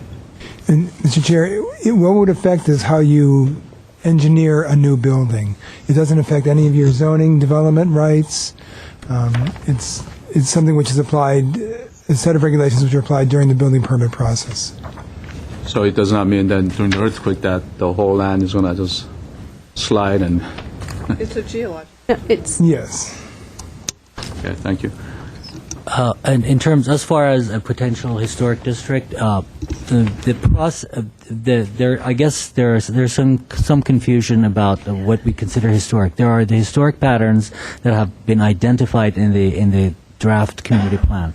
However, in order to identify an area as a potential historic district, there are several steps that have to be taken consistent with the designation of a historic district that staff cannot, just based on a precursory review, think that a district could be historic or not. There needs to be some sort of an initial approach, which usually, in our case, is initiated by the community. Thank you, Mr. Nagani. If I may, just one last point on the historic district, I would encourage the Spar Heights residents to review the historic context statement that was prepared for the Historic Commission that does provide a considerable amount of information regarding the historic development history story of North Glendale that does not exist today in any of our documents. So it does discuss the kind of historic patterns and characteristics of Spar Heights. It'd be a useful thing for them to review if they're interested in historic districting. Thank you, Mr. Loomis. Mr. Chair, Yes. I have 2 questions from staff. Can you explain to me why was it that we are changing the zoning again for Orangedale and Honolulu? That particular piece, because the rest of Honolulu, the rest of the corridor is going to be CR? We were looking at changing the zoning on the north side to match where the shopping park designation is right now. And on the south side, we were looking at matching the CR designation through to the Trader Joe's site, which is at Sunset Avenue on the south side. And so that's why we were proposing the changes. However, these are staff proposed changes, and we understand the gentleman's issues. He does have a project that absolutely is developed as an office building. And we looked at the zoning when he came forth, and we took a look at it, and absolutely we do not allow office uses on the first floor. Second floor, fine, but the first floor, it is designed for the Montrose Shopping Park for active retail. And so if the council, or the commission rather, would so direct, we could absolutely eliminate that as part of the proposal. Mr. Chair, however, let me just point out that an existing building that would be that exists prior to the zone change would be, if the zoning designation were to be changed, would maintain its existing non-conforming status. So long as they maintain the uses within the building with the obtained ZUCs continuously used as an office building. In other words, by simply changing the zoning designation, the city will not require the property owner to change the uses in the building.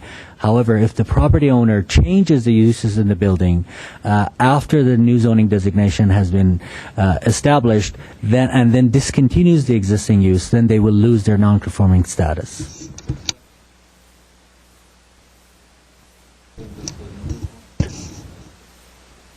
Correct. As long as they maintain the existing uses in the building, they can maintain the existing non-conforming So status. even if the tenants change, as long as it goes from one tenant to the other?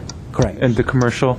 That's right. Yeah. The non-conforming status stays with the use, not the ownership or the tenant. But there's a time frame if they stop and then... It's 1 year. Is it? It's a year. If a portion of the building is discontinued to be used as an office use for over a year, then that portion loses its non-conforming status. Yes, Ms. Hunt. So if they are not able to lease it for a year, it would lose its non-conforming status? No, I think it's the tenant spaces are going to be dealt with separately. Each tenant space gets its own ZUC. And if a tenant space area is discontinued to be used as an office area for over a year, then it can lose its non-conforming status. the question that I have, again, from staff, Suite 101, it's vacant for 13 months. That means that Suite 101 now it changes to a CR non-office, even though it's 8 feet high, even though they've tried to lease it, their broker didn't work very well. If it is inconsistent with the zoning designation, theoretically, yes. It loses its status for that use, and then it'll have to comply with the new zoning designation's requirements. What about the CUP, Mr. Hagani, since we're speaking with you? What about this issue of CUP that came up, that every time that they have to lease a suite for an office use, they have to go through a CUP procedure? It would actually be a use variance. That would be if they're not continuing their non-conforming rights. If they do get a tenant in within a year, they don't have to come for a use variance. Okay, so in ordinary course of business of leasing their space, they don't have to come out and say, knock, knock, I need a CUP or a use variance. Yeah, alternatively, they could seek a use variance to forever be able to allow offices there, regardless of how long they're vacant. So there's a couple different paths they could take. It's an expensive proposition, though. Mr. Yes, Foy, but it is an alternative available to them. I guess there is an option that this commission can direct the staff to spot zone so that they don't have to go through this whole process, correct? Yes. We do not recommend spot zoning because it's inconsistent with planning practice. If we left the zone as it is, it would not be spot zoning. We could change the zone on the south side without having an impact upon the project on the north, or the We existing would use on just the keep north. the boundary where it is. Okay, thank you for that clarification. If I might, Lloyd, who did the format, we didn't have a chance to ask questions. Yeah. He did have a point to make about that issue, if we could. I had a quick response regarding the building if it's vacant for a year. We're currently in a recession, and if you drive up and down Honolulu, you'll see many buildings that have been vacant for over a year. You'll see, and a majority of it is actually retail. There's actually a high demand for office space. I spoke to 4 brokers today getting information. I didn't have enough time to give you that information. But there is a lack of office space in the Montrose shopping district. It's almost all retail. If you add more retail, there should be a study on the sustainability and feasibility of retail. There's a calculation. Most CCIM brokers have it. If you get the CCI manual, there's a calculation to determine how much square footage a city can sustain or an area can sustain. Unless you do that calculation, you don't know how much space can be sustained. If you go along Honolulu, most of those retailers are mom-and-pop retailers. They're paying, I know 3 or 4 buildings are paying $1.50, $1.60 a square foot. Office right now, we're getting $2.50 a square foot. If you change the use, we're going to have a loss of income. We're going to have an expensive change of use. We're not going to have enough parking. Parking's a big issue. We already have parking from the retail on Honolulu, the church, and the school across the street parking in the parking lot. You add in Trader Joe's, we're going to have a huge parking issue. Changing a retail building, an office building to retail that doesn't have enough parking. Mr. Chair? Where are people supposed to park? I think you answered the question. Okay. Thank you. Do you have any questions for any of the speakers this time? But, yeah, I have several questions. Mr. Historian. One at a time. So again, back to the Sneed's issue with this property. Again, if the use variance is not it is required. Change of use variance is going to be required. Only if they lose the non-conforming right by having the building, the first floor of the building vacant for a year. Okay. So personally, I have to say, I hate to see buildings going vacant. This is from one commissioner. There are 4 others here that can chime in on this issue. And in my opinion, an office at that location, I know which building they're talking about, it's an advantage to the neighborhood and to the community, as opposed to turning it into a retail. So those are my personal views. Now, how are we going to get there? It's debatable, and we'll chat a little bit more about it. Having said that, I do have a question about your attachment number 8, a motion in the package. In item A of it, it says recommended to the City Council. I think this is from the DRB. Recommended City Council comprehensive design guidelines be adopted for use citywide. I think you may want to look into that citywide and make it change to North Glendale, I think. No? Well, that's what they recommended. That's what the Design Review Board recommended. Well, then they need to be told that this is about the North Glendale. That was their ad. That was their recommendation.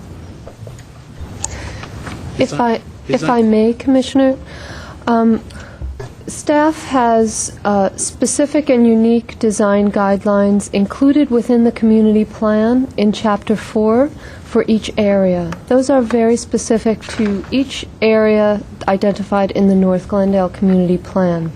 We pulled out general principles that we hear from the design review boards on projects throughout the city to be included with the comprehensive design guidelines. We believe that the Design Review Board is correct in identifying that while these comprehensive design guidelines apply to North Glendale, they would also be very useful citywide. So that was their recommendation to you to make to the council. Got it. Okay, thank you.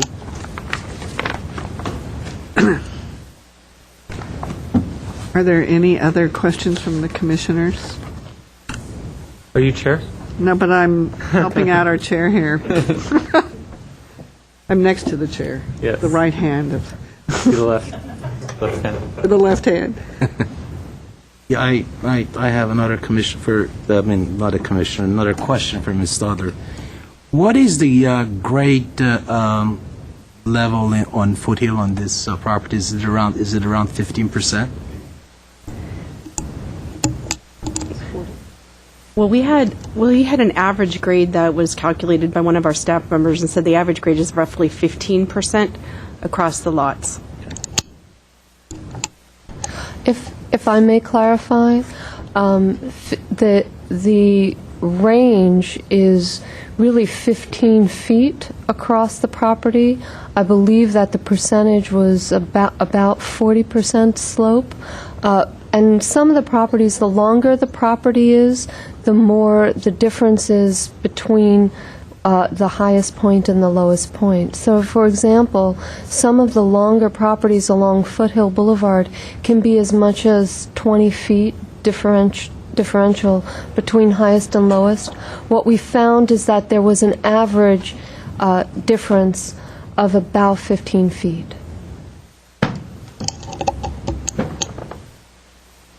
Now, is there an area, just to follow up to that, is there an area of Foothill where all the properties are similar in terms of grade? And is there a possibility that maybe this recommendation of option C can be for that area, and then the northern portion where it's flat, or an area where it's all just the property is flat, then you can have the more limited option A, so you don't have a building like this? If I may clarify, the grade, the slope throughout Foothill Boulevard in the Glendale section is roughly similar. The difference in the height, similar that the actual slope is similar. Even on the north side, the slope is similar. So the slope itself, the angle of slope itself is similar. So this is just a narrow property, so it's not a... Well, the way that the reason that drawing looks that way is because that site has been flattened previously. If you see, there's a fairly substantial retaining wall in the back of that site that makes that site, that pad, essentially flat, and that's why it looks that way. I was just going to add, that was part of the problem we had on the advisory committee.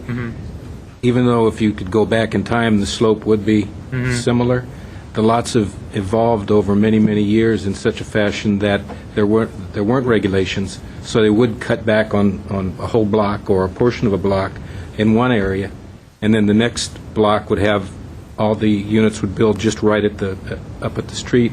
And we discussed the issue of making a pattern, making kind of an overlay that you could do one block this way and another block that way. And that's where we kept coming up with the issues of height adjustment, setback, terracing, some way to soften the slope factors that had evolved in time, had been built into that area that we can't control right now. So I see your point, and I think that was one of our questions. Why couldn't we just make those areas and call them out and identify them? And it's too unsimilar to be able to do that based on what we figured out. How about just the south section? So it may not be as as distracting. Or the south, you have similar, just the opposite way. You have it built out as opposed to cutting in. And some areas are built way back and cut in the neighborhood, and some areas are right at the street with some parking in the back. But the picture is great. The picture gives us a snapshot, but it doesn't give you the whole look. Well, I would imagine the south would look more like this. That's the north side cut back in. I'm wrong. Ms. Landrigan? But it's easy to do that. But I think what Mr. Yasayan saying that hasn't been addressed is, and I think it's an interesting thought,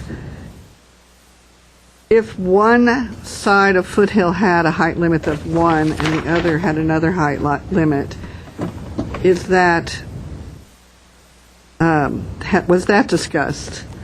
And is that a potential? I know it certainly happens in Chevy Chase. Yeah, let me answer that, Commissioner Landrigan. Yes, we did look at it, but to have different height limits, you'd have to have different districts. Either you'd have to have a height district or you'd have to have a different zone. And after analyzing all these different possibilities, it didn't seem that really there was a justification for a different height. The people that wanted, as far as the public input was concerned, generally most of them wanted a lower height limit. So it didn't seem to make, there didn't seem to be any technical justification for having a different height limit in terms of the input we got and based on the analysis and the topography that we looked at. But if that were to be the case, again, you'd have to, like we do in part of the draft, either mention specifically Foothill Boulevard, which then would limit this zone to only Foothill Boulevard, which is okay, but normally you wouldn't do that. You'd either have to have a different height district or a completely different zone, and so potentially you'd be having a different zone just for a different height limit. Everything else would be the same. So you have to weigh the complexities of creating a whole different zone or another height district. Is that really worth it? And what would the difference be? Would it be higher on the uphill side, lower? What's the justification? If we knew, if we could have a clear vision of what that was supposed to be, maybe we could work with something. We had the same type of discussion in hillside residential development in the past, and while people thought, well, maybe you should have a different uphill versus downhill, in hillside residential, there's often no such thing as just pure uphill or downhill. There's cross slopes, and again, the people that mentioned that didn't really identify, well, why would you have a difference? What would be the things that you would implement? And a lot of that came down to, just like commercial, is design details. If I may it's all add, about design details. if I may add to that, we did consider the north and south side as differently because there was a consensus from the community that new development followed the topography. What we found, though, is that there was a preference for having, if there was additional height, there was a preference by the community, even though we did hear, as you did tonight, that there is some opposition to the 50-foot height anywhere. We did hear that if there was a 50-foot height limit for portions of the building, that be away from adjacent residential. And that's part of the reason that we are proposing that alternative to be 50, that 50-foot portion would be adjacent to Foothill Boulevard. And in addition to that, the consistency of having both sides of the street similarly zoned from an urban design standpoint, staff believed was desirable. So if you're talking about the 50-foot portion being away from the residential, then this north option, I'm assuming there would be residential behind this building? The residential is on the uphill side, on the north side. So over here? So in both cases, the... Oh, this is Foothill. Okay, I got it. Right. In both cases, the 35-foot height limit would be adjacent to the residential But then the other issue is, which we heard a lot of complaints about, is then that's creating huge structure on Foothill, which you can't see it's obstructing all the views from that point anymore. Again, that's for the Commission's consideration. That's part of the reason that we are recommending 30% of the footprint, not the full amount. I know, but what I'm, I guess, trying to figure out is, did you hear more complaints about it being closer to the residential than obstructing the views? Is that why the recommendation is to put it closer to Foothill? Is that, I mean, how do you justify that? I mean, how do you recognize how many people said what? What we did our best is to take in all of the information and to come up with something that we believed was representative of many of the interests that we heard. Mm-hmm. And if I may add, rather than thinking which idea would be more popular, staff really thought about which idea is more consistently implementable and what would make better sense from a technical standpoint and a regulatory standpoint. So so staff took some risks in actually making some recommendations that may not necessarily be universally popular. What we heard were both sides, strong either way. Well, in all of the illustrations we have here, I must say there's no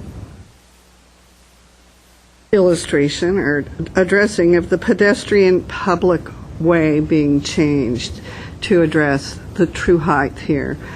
And so you see it, if you look at our illustrations here, it has a very narrow walkway and a very tall facade.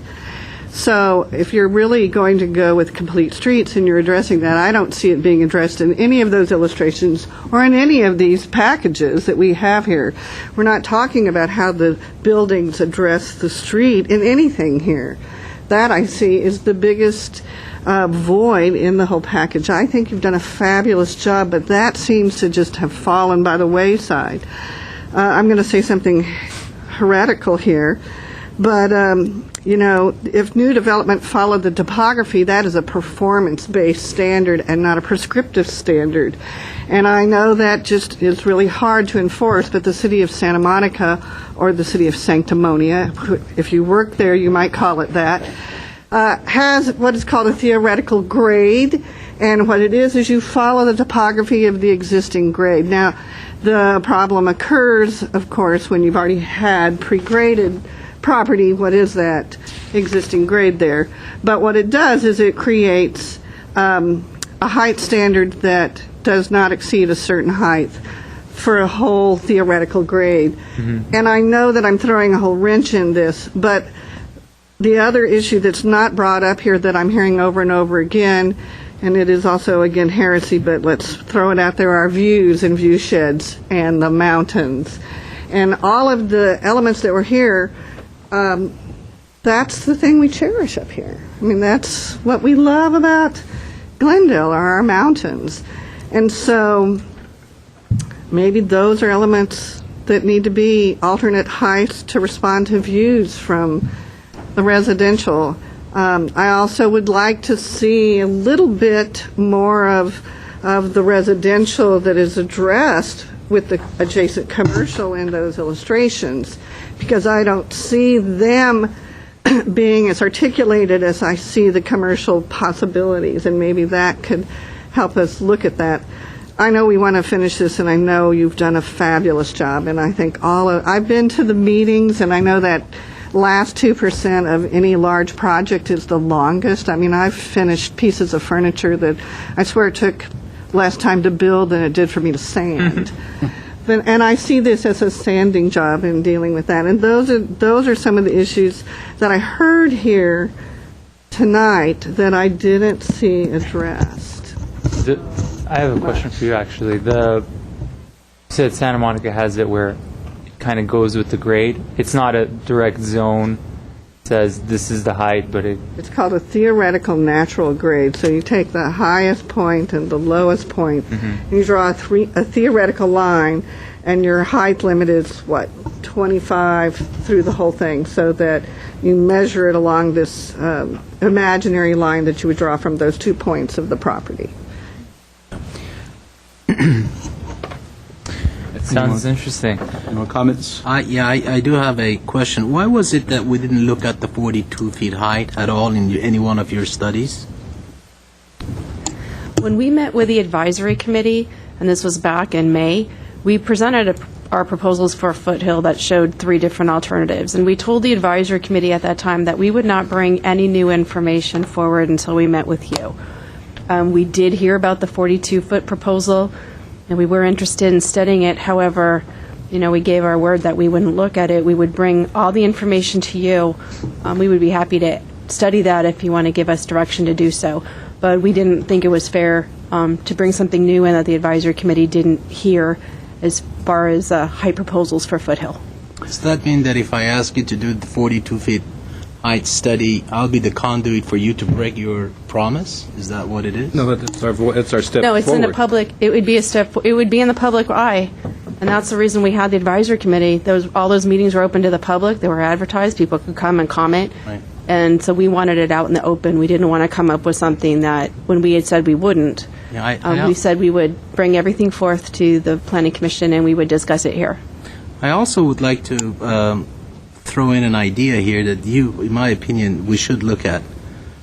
And that is, when we talk about having preference for varying heights and so forth, in the 35 feet, achieving varying heights, it's more difficult than you would say in 38 feet. Why is it, or in fact, I think it may not be a bad idea, and this may be a great payoff for the community, by the way. Why don't we, if everybody was so set on the 35 feet height limit, why don't we use a system, a regiment of bonuses, such as we do for the downtown, for noteworthy, really spectacular design? In other words, why can't we turn around and say, okay, our height limit is at 35, and if you have an exceptional design, and Mr. Loomis knows what an exceptional design is, however much of an exceptional design you can get within 2 or 2.5 stories, then we will give you a leeway of 15% or 20%. If you are LEED certified, platinum level, then you have that 15-20%.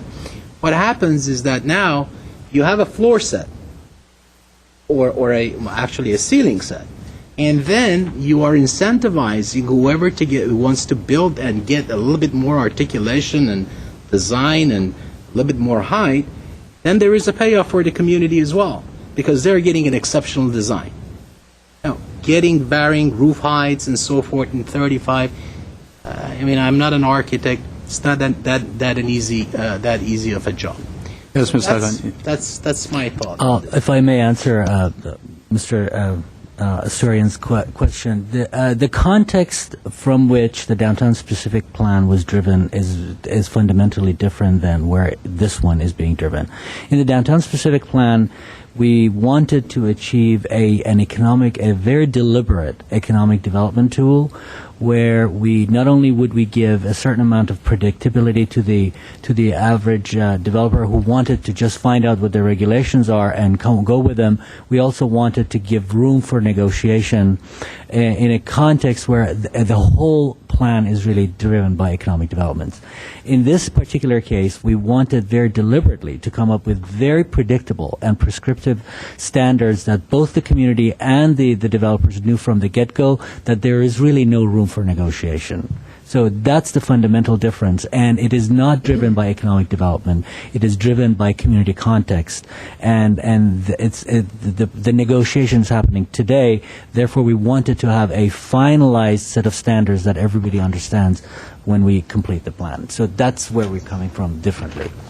And with all due respect, I understand that perfectly, but what is there to negotiate when you set a limit of 15% or 10% increase if you come up with an exceptional design? For example, maybe in the downtown skyline, it might be a benefit to have a signature design designed by an award receiving architect to contribute to the skyline. But in this particular context, the neighborhood could care perhaps less whether or not it's a signature design that happens to be taller just because it's a signature design, therefore it should be allowed to be taller. So the give and take that takes place in the downtown as a contribution to the skyline may not be the top priority for the community, and it is not. We learned that it is not the top priority to allow a notable architect to come and build a taller design. So we couldn't even go there to begin with. From the get-go, it was about set the limits and make it predictable.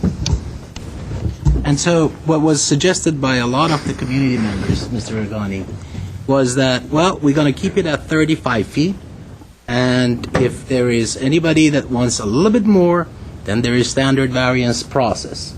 See, to me, I'd much rather not have a project designed through a variance process. I'd much rather have where a hearing officer may or may not be a design specialist.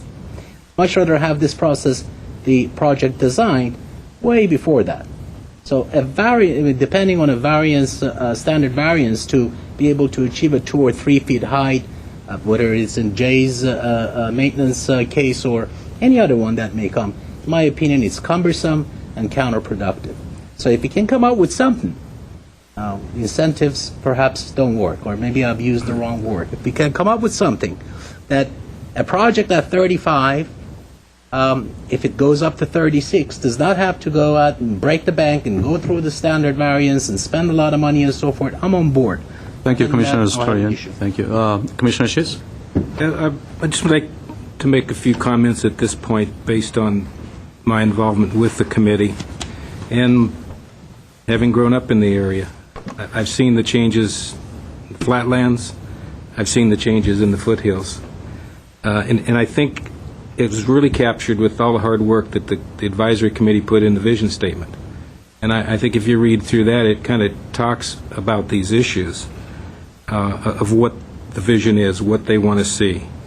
And the way I see it, what they're asking for, and it can't be mistaken by the size of the group here. You can't even be mistaken about double this size that was at the advisory committee. I know people that moved in that area when the housing tracts were started. I have teachers that still live up there that when the school was being built and the houses were being built, they're still there. And not like, it's not similar to areas like the flatlands where people are leaving. Second, third generation is living in those houses and buying houses. They're staying there. They want to stay there. But what they don't want to see is what they like go away, and that's the fear. So what I summed it up in just a brief statement.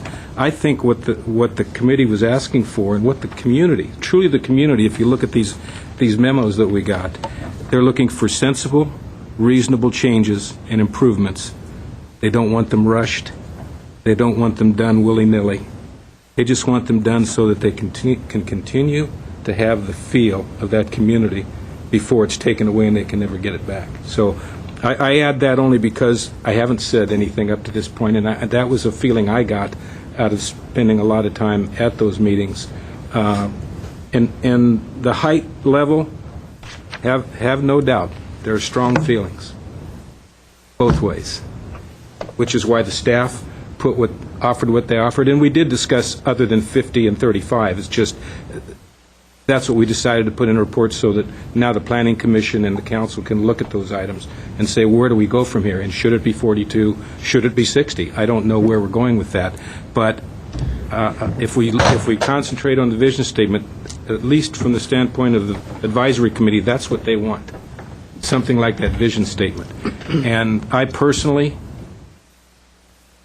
agree with that, and I agree with it in a way that I almost wouldn't want to have a developer come and do what was mentioned by Greg, by Commissioner Storian, only because it wouldn't fit in the vision, not because it wouldn't be good for the community, and not because people don't want to come there and do it. I'm just saying that isn't their vision, and the people were emphatic and passionate about the vision. So I give you that flavor as to where they might have been coming from my view, as we go forward and make the decision. Thank you, Commissioner Schiss.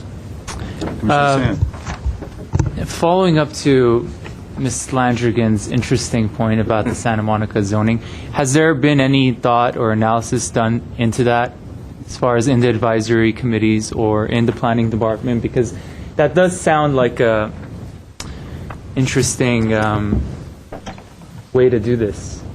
And I mean, I'm not an expert in it, and I would like to know more about it if there has been any type of analysis done on it. Well, And how it may fit into this area. Yeah. Stephanie Reich actually got to enforce it, so she might. You never did? You never did I the just hillsides? want to remind you that I was an urban designer for the city of Santa Monica and not a planner. So. Sorry, I thought maybe she Let's could see give if you I some can- first-hand experience. If I can take a crack at that. As part of this and other studies that we've done, we have looked at other communities. I can't remember if we looked at Santa Monica for this particular one. We looked at La Cañada, and we've in residential developments, there are different ways of measuring height.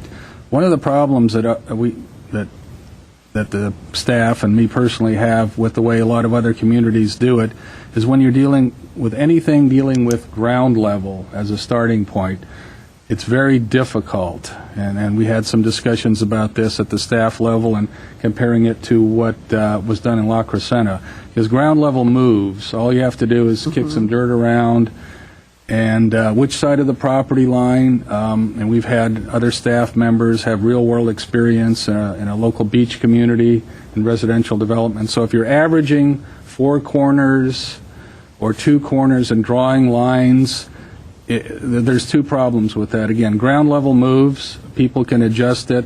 It's difficult to document. It's difficult to design. It's difficult to explain to the public. So, and it's complicated to the point where you wonder, is this really improving the product? Or can you come up with something simpler? So we've, one thing we absolutely don't want to do is change how we measure height. We decided that fairly early in the game. I personally looked at La Cañada about 2 or 3 years ago, and it's really complicated.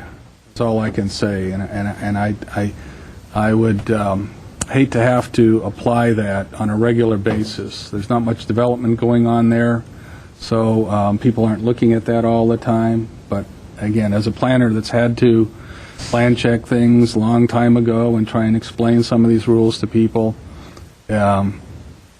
it's really difficult. I wouldn't recommend that we copy other communities' way of measuring things. We had experience with Hillside where we had height limits based on overall and the topography, and it was really difficult to enforce. We changed it a few years ago, and lo and behold, the products are still being built with a much simpler height limit calculation without the reference to plate lines or slicing through the building. That's just my opinion, is the complexity isn't worth it, and anything based on ground level, including the county requirements. We looked at those, and we just can't recommend those. They're variable. Ground moves. Thank you, Mr. Krause. Ms. Tagani? I just wanted to say that when I first came to Glendale, I came from a place where that same methodology was used, and in looking at the Hillside Ordinance, I had this conversation with Mr. Krause and the previous director. And after much discussion and looking at some of the cases in Glendale, I was actually convinced that what Mr. Krause just said is in fact accurate. And in Glendale, and part of it has to do with what's left over for construction, both in the commercial areas such as Foothill and in the residential area. We have very odd lots that don't that particular, and the way that we've seen properties change before the application even arrives, it's much better it's a much more predictable methodology for both staff and the applicants to follow, and for the community to actually keep an eye on a property. It's easier to enforce. That's really the bottom line of it. Thank you, Ms. Tagani. Well, go ahead. You have good to say.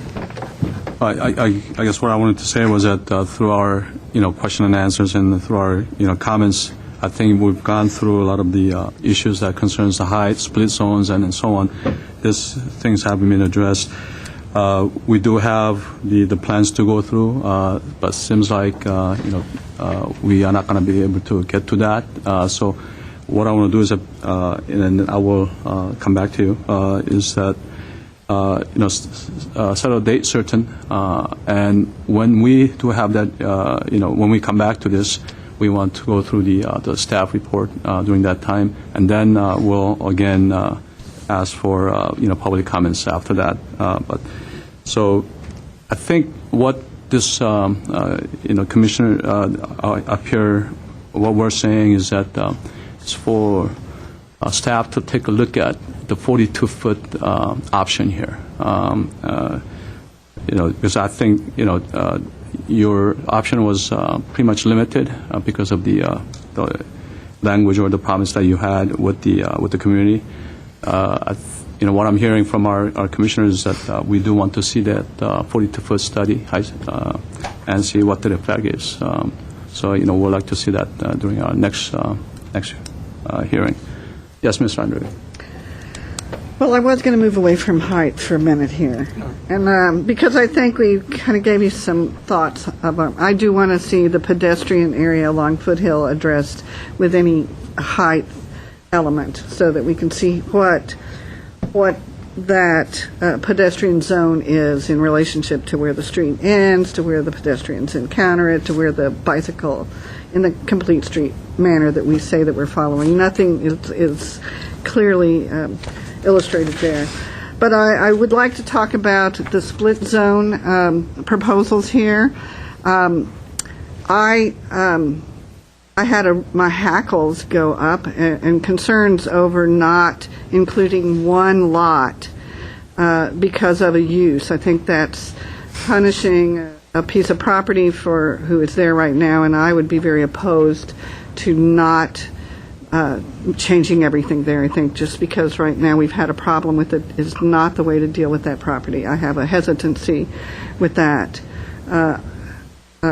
Number two, I also think that extending the zone to include the property on Orangedale and Honolulu is as arbitrary as leaving it at the property line, and I think it's far easier to deal with one of the nicer buildings up there that has been recently done than to propose to put it to the edge of Orangedale. I would be in favor of keeping the actual boundary of the Montrose Shopping Center at the boundary of that property and letting it extend to the end of the Trader Joe's on there. I really think that seems far more logical to me than just using the city grid. I mean, there's already a pattern of development. I think that's as valid to use as a determinant as a city grid is. So those are two issues that I wanted to talk about. I do think views, I know, are a difficult thing to discuss, but they are something that has come up, and I think that might be something we want to look at how that is addressed. There's a lot of comments that I have that are questions. One is, and I mentioned it earlier, the watershed that the Crescenta Valley is it is a natural system in itself, and development has been based pretty much on putting streets in the manner in which the watershed goes, so that our streets become waterways during floods and other storm events. We call them storm events here. But I also think that that's not really addressed in here as part of a design criteria, and I think it needs to be. I also thought very highly of a lot of the elements that were put in here. But there's an area that I think that's really very special, and that is the Indian Springs multifamily area that is over across from off of Verdugo there. And it in itself, the way it has been developed, has a character and a patterning that is very unique to Glendale, and it's not called out. There's certain characteristics that were not given the same care as the others, and I'd like to see a little more of that taken into account there.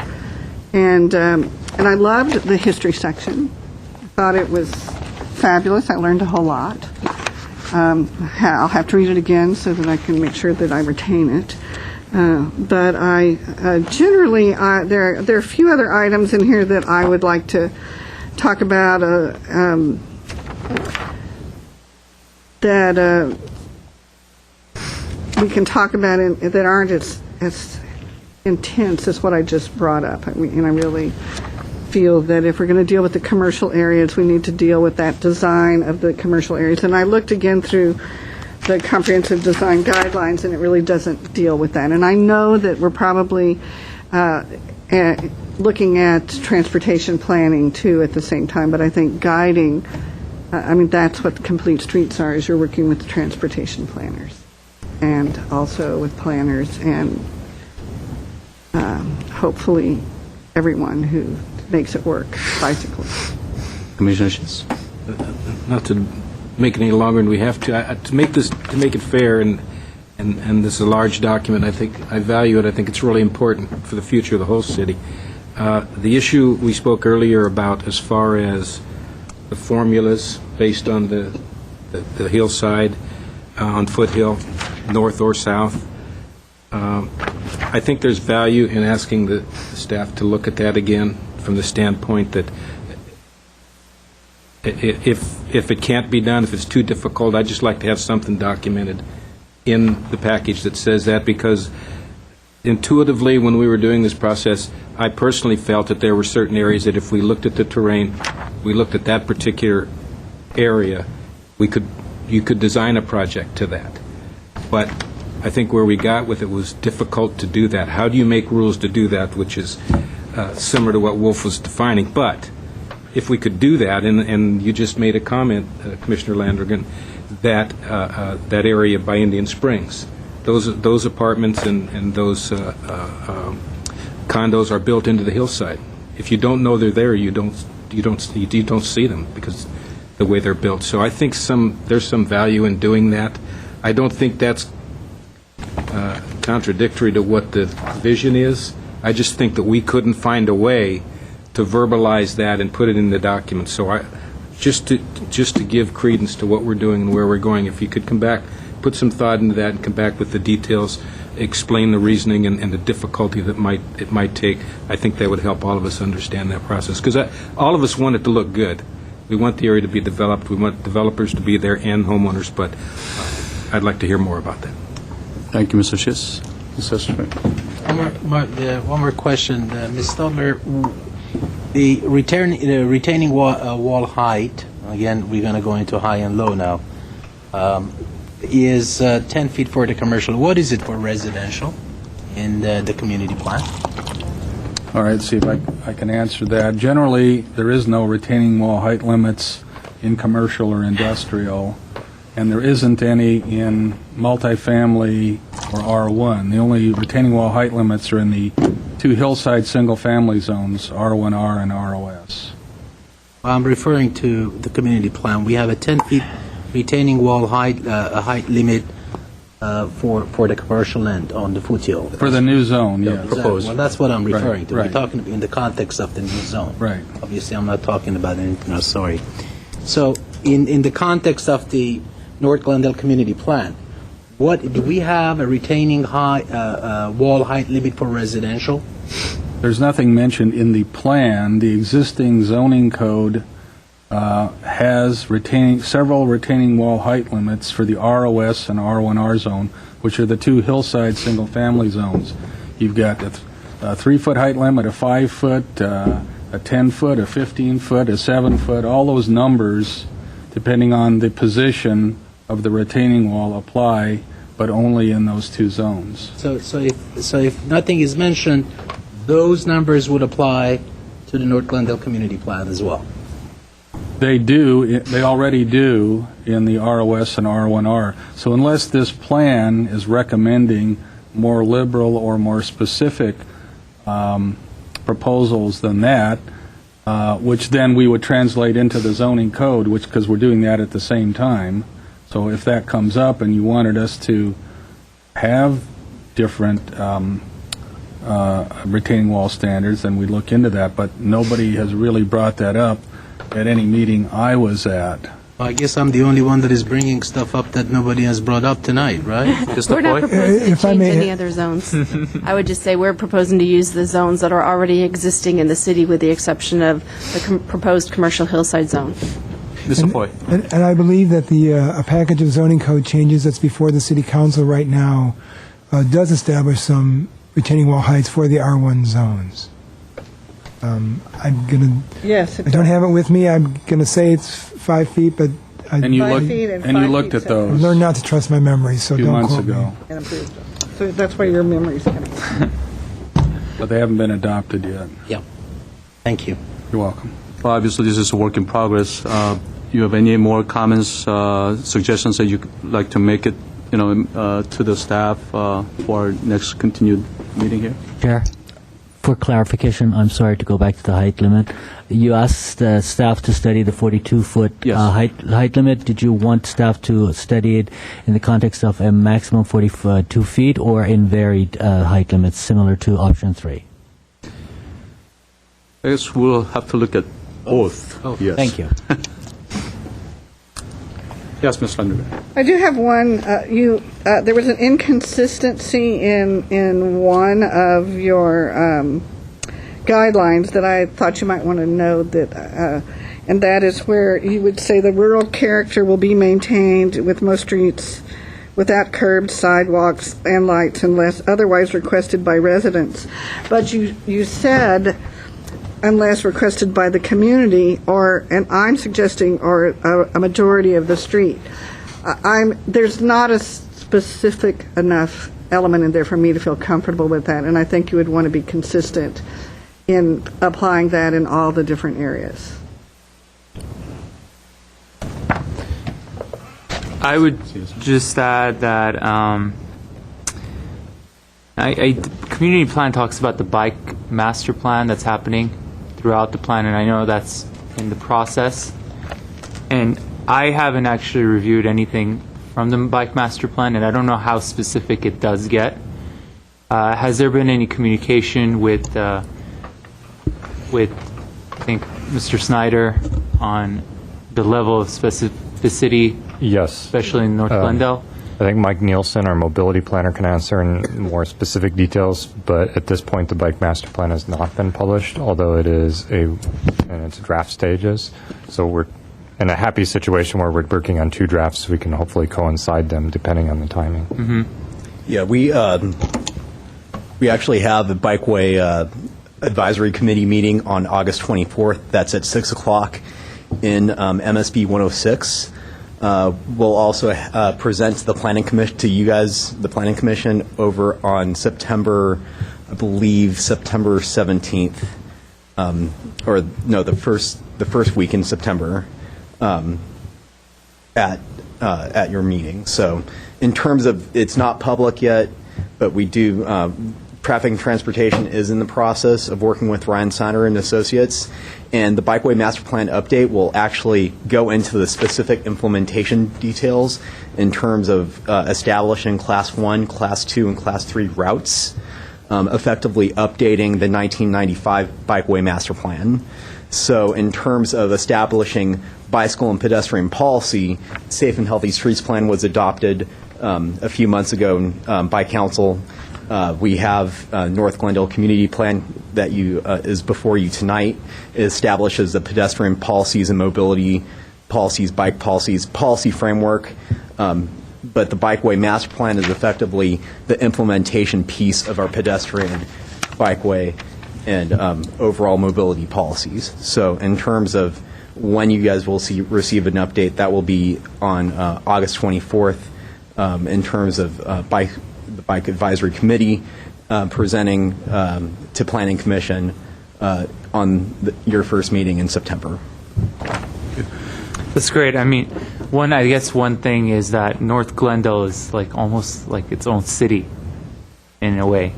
And I don't even know, I don't really know the population of North Glendale, but I would imagine it would be fairly similar or close in size to a lot of cities around the county. And they're all pretty small. And it would seem like having one, I would be interested to find out more details about the Bike Master Plan, but it seems like such a separate area of looking at. It's almost like two different areas you're looking at it, like 2 different plans. You know what I mean? And then maybe a community plan would be a fairly appropriate place to address it too. But we're in the middle of, I guess, 2 plans now, so we won't be able to see that until the end of the month. I guess the other thing I would add is just maybe, and I said this before, and you're probably going to be adding, is I guess at least a mention of the Safe and Healthy Streets Plan in the beginning. We do talk about safe routes to school.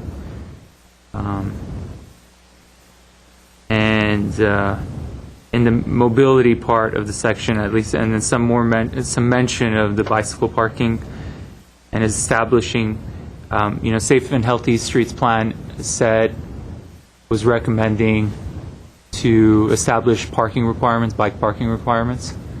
I didn't see mention of that in the community plan, but maybe if that's considered for at least some areas, that might be pretty good.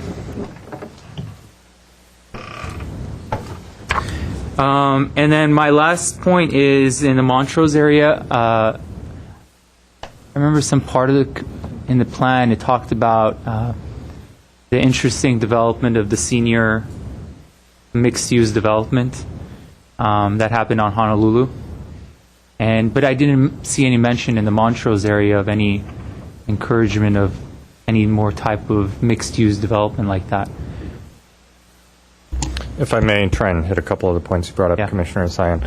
In regards to the bike mention of bike parking and some of the safe routes to schools, safe and healthy streets plan, we heard that pretty strongly as well from the Transportation and Parking Commission. So we are looking at opportunities to weave some of those references into the various places in the document.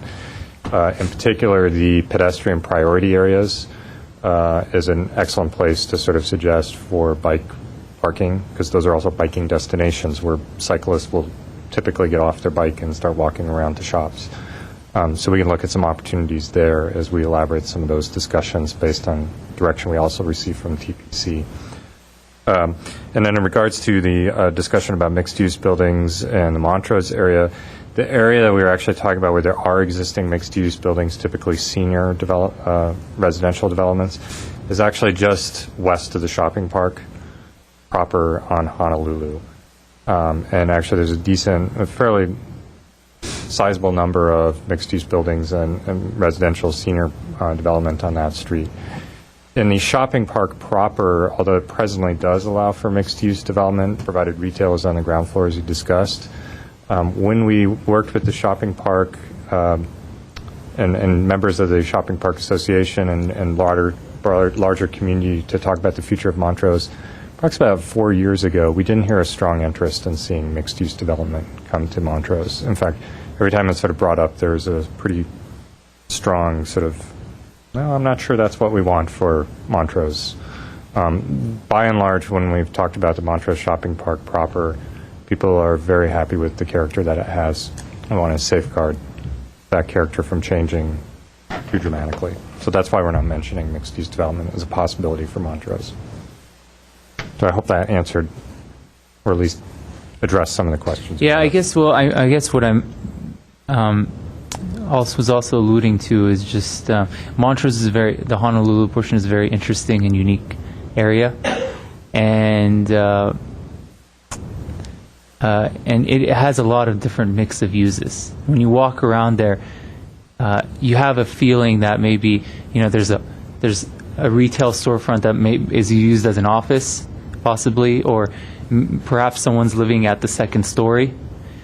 And I think it's a little bit interesting. I don't mean per se like mixed use, these big developments bringing in, but perhaps maybe just being a little bit more flexible on the zoning we have on that section, so we don't perhaps also run into these problems where someone has a office space in the retail storefront, but we're changing it and he's stuck, or maybe perhaps somebody's living. Probably that's not happening, but on the second floor of one of those interesting buildings where we won't have to limit those activities, and that's kind of I guess what I was trying to allude to. And if there isn't any interest in that, maybe we won't go in there. I would say I have never heard that sort of strong of an interest from the community regarding Montrose. Sure. Montrose is, I think people consider it the heart of North Glendale. Foothill Boulevard might be the spine, was a metaphor we used. And I think any discussion about change in Montrose needs to be handled very delicately and with a lot more public process than we've had on this topic tonight. Well, thank you, fellow commissioners and staff. I think, we'll reserve our comments or questions for the next meeting. But I think in the beginning we talked about setting the certain to September 21st, but we do have two commissioners who is going to be out of town or not available on that day. So I think it is a desire of all commissioners to be present to continue with this process. So what is the next available date? If we do not have available dates, maybe we could also entertain the special meeting date. If I may, Yes, Ms. Hagan. I would actually recommend considering a special meeting date, or we could continue to a date certain on October. We anticipate a stream of development agreement applications coming before you in October, because a number of developers are trying to do last minute bringing in things before the parks and libraries fees go up. So we would like to maintain that. Perhaps you could continue to a date certain in October, and if necessary, we'll speak with you about setting a new date and continuing again to a special hearing date at that point. Yes, Mr. Andre. Chairman Lee, I don't think we heard Commissioner Astorian's comments outside of just questions. About the North Glendale Community Plan? I think pretty much everybody got a flavor of what, but the only question that I will leave everybody with is to seriously have, I'll reserve that for next time. And then I had one more question. Yes. The Urban Water Management Plan, which was supposed to be available July 1st, is it available? I believe the Urban Water Management Plan went to a hearing in June, so I would have to double check on that, but I do believe it did go to the City Council. I'm not sure whether they adopted it or not. It was on their agenda at one time. It's actually referenced in here, and I'd like to see it if it's available. Digitally is fine. Yeah, we can check on the status of that and bring it back to you. So what is our next date in October, and we'll open possibility of having a special meeting date? The 19th. At the 5th or the 19th? Of October? Well, and if we had a suggestion that we want to continue to an October date, so then we could set a special meeting, would you want to set it to September 21st, because then that gives us some time to have a special meeting in October? Just for I know we won't have a full commission on September 21st, but we will have a quorum. So we may want to do that, and it gives us some time to... That would work, and then maybe between now and then, staff can contact individual commissioners to find out more about your schedule in October, and then we will announce a potential date at the time. Sounds good. So do we need motion to do this? Yes, Ms. I move that we continue the draft North Glendale Community Plan and draft Foothills zoning alternatives to a date certain, September 21st. Second. Okay, Without further notice? Without further notice. Roll call, please. Planning Commissioners Astorian. Yes. Landrigan. Yes. Sheets. Aye. Yesayan. Yes. And Chairperson Lee. Aye. So with 5-0 vote, we do have date certain of September 21st without further notice to continue this hearing. Let's see. Where's my cheat sheet? It was cool when we first sat down, and now it's getting really warm. Planning Division updates. I don't have any updates at this time. Okay. And any additional comments from commissioners? Well, then I entertain. Move that we adjourn. So moved. Thank you. Thank you.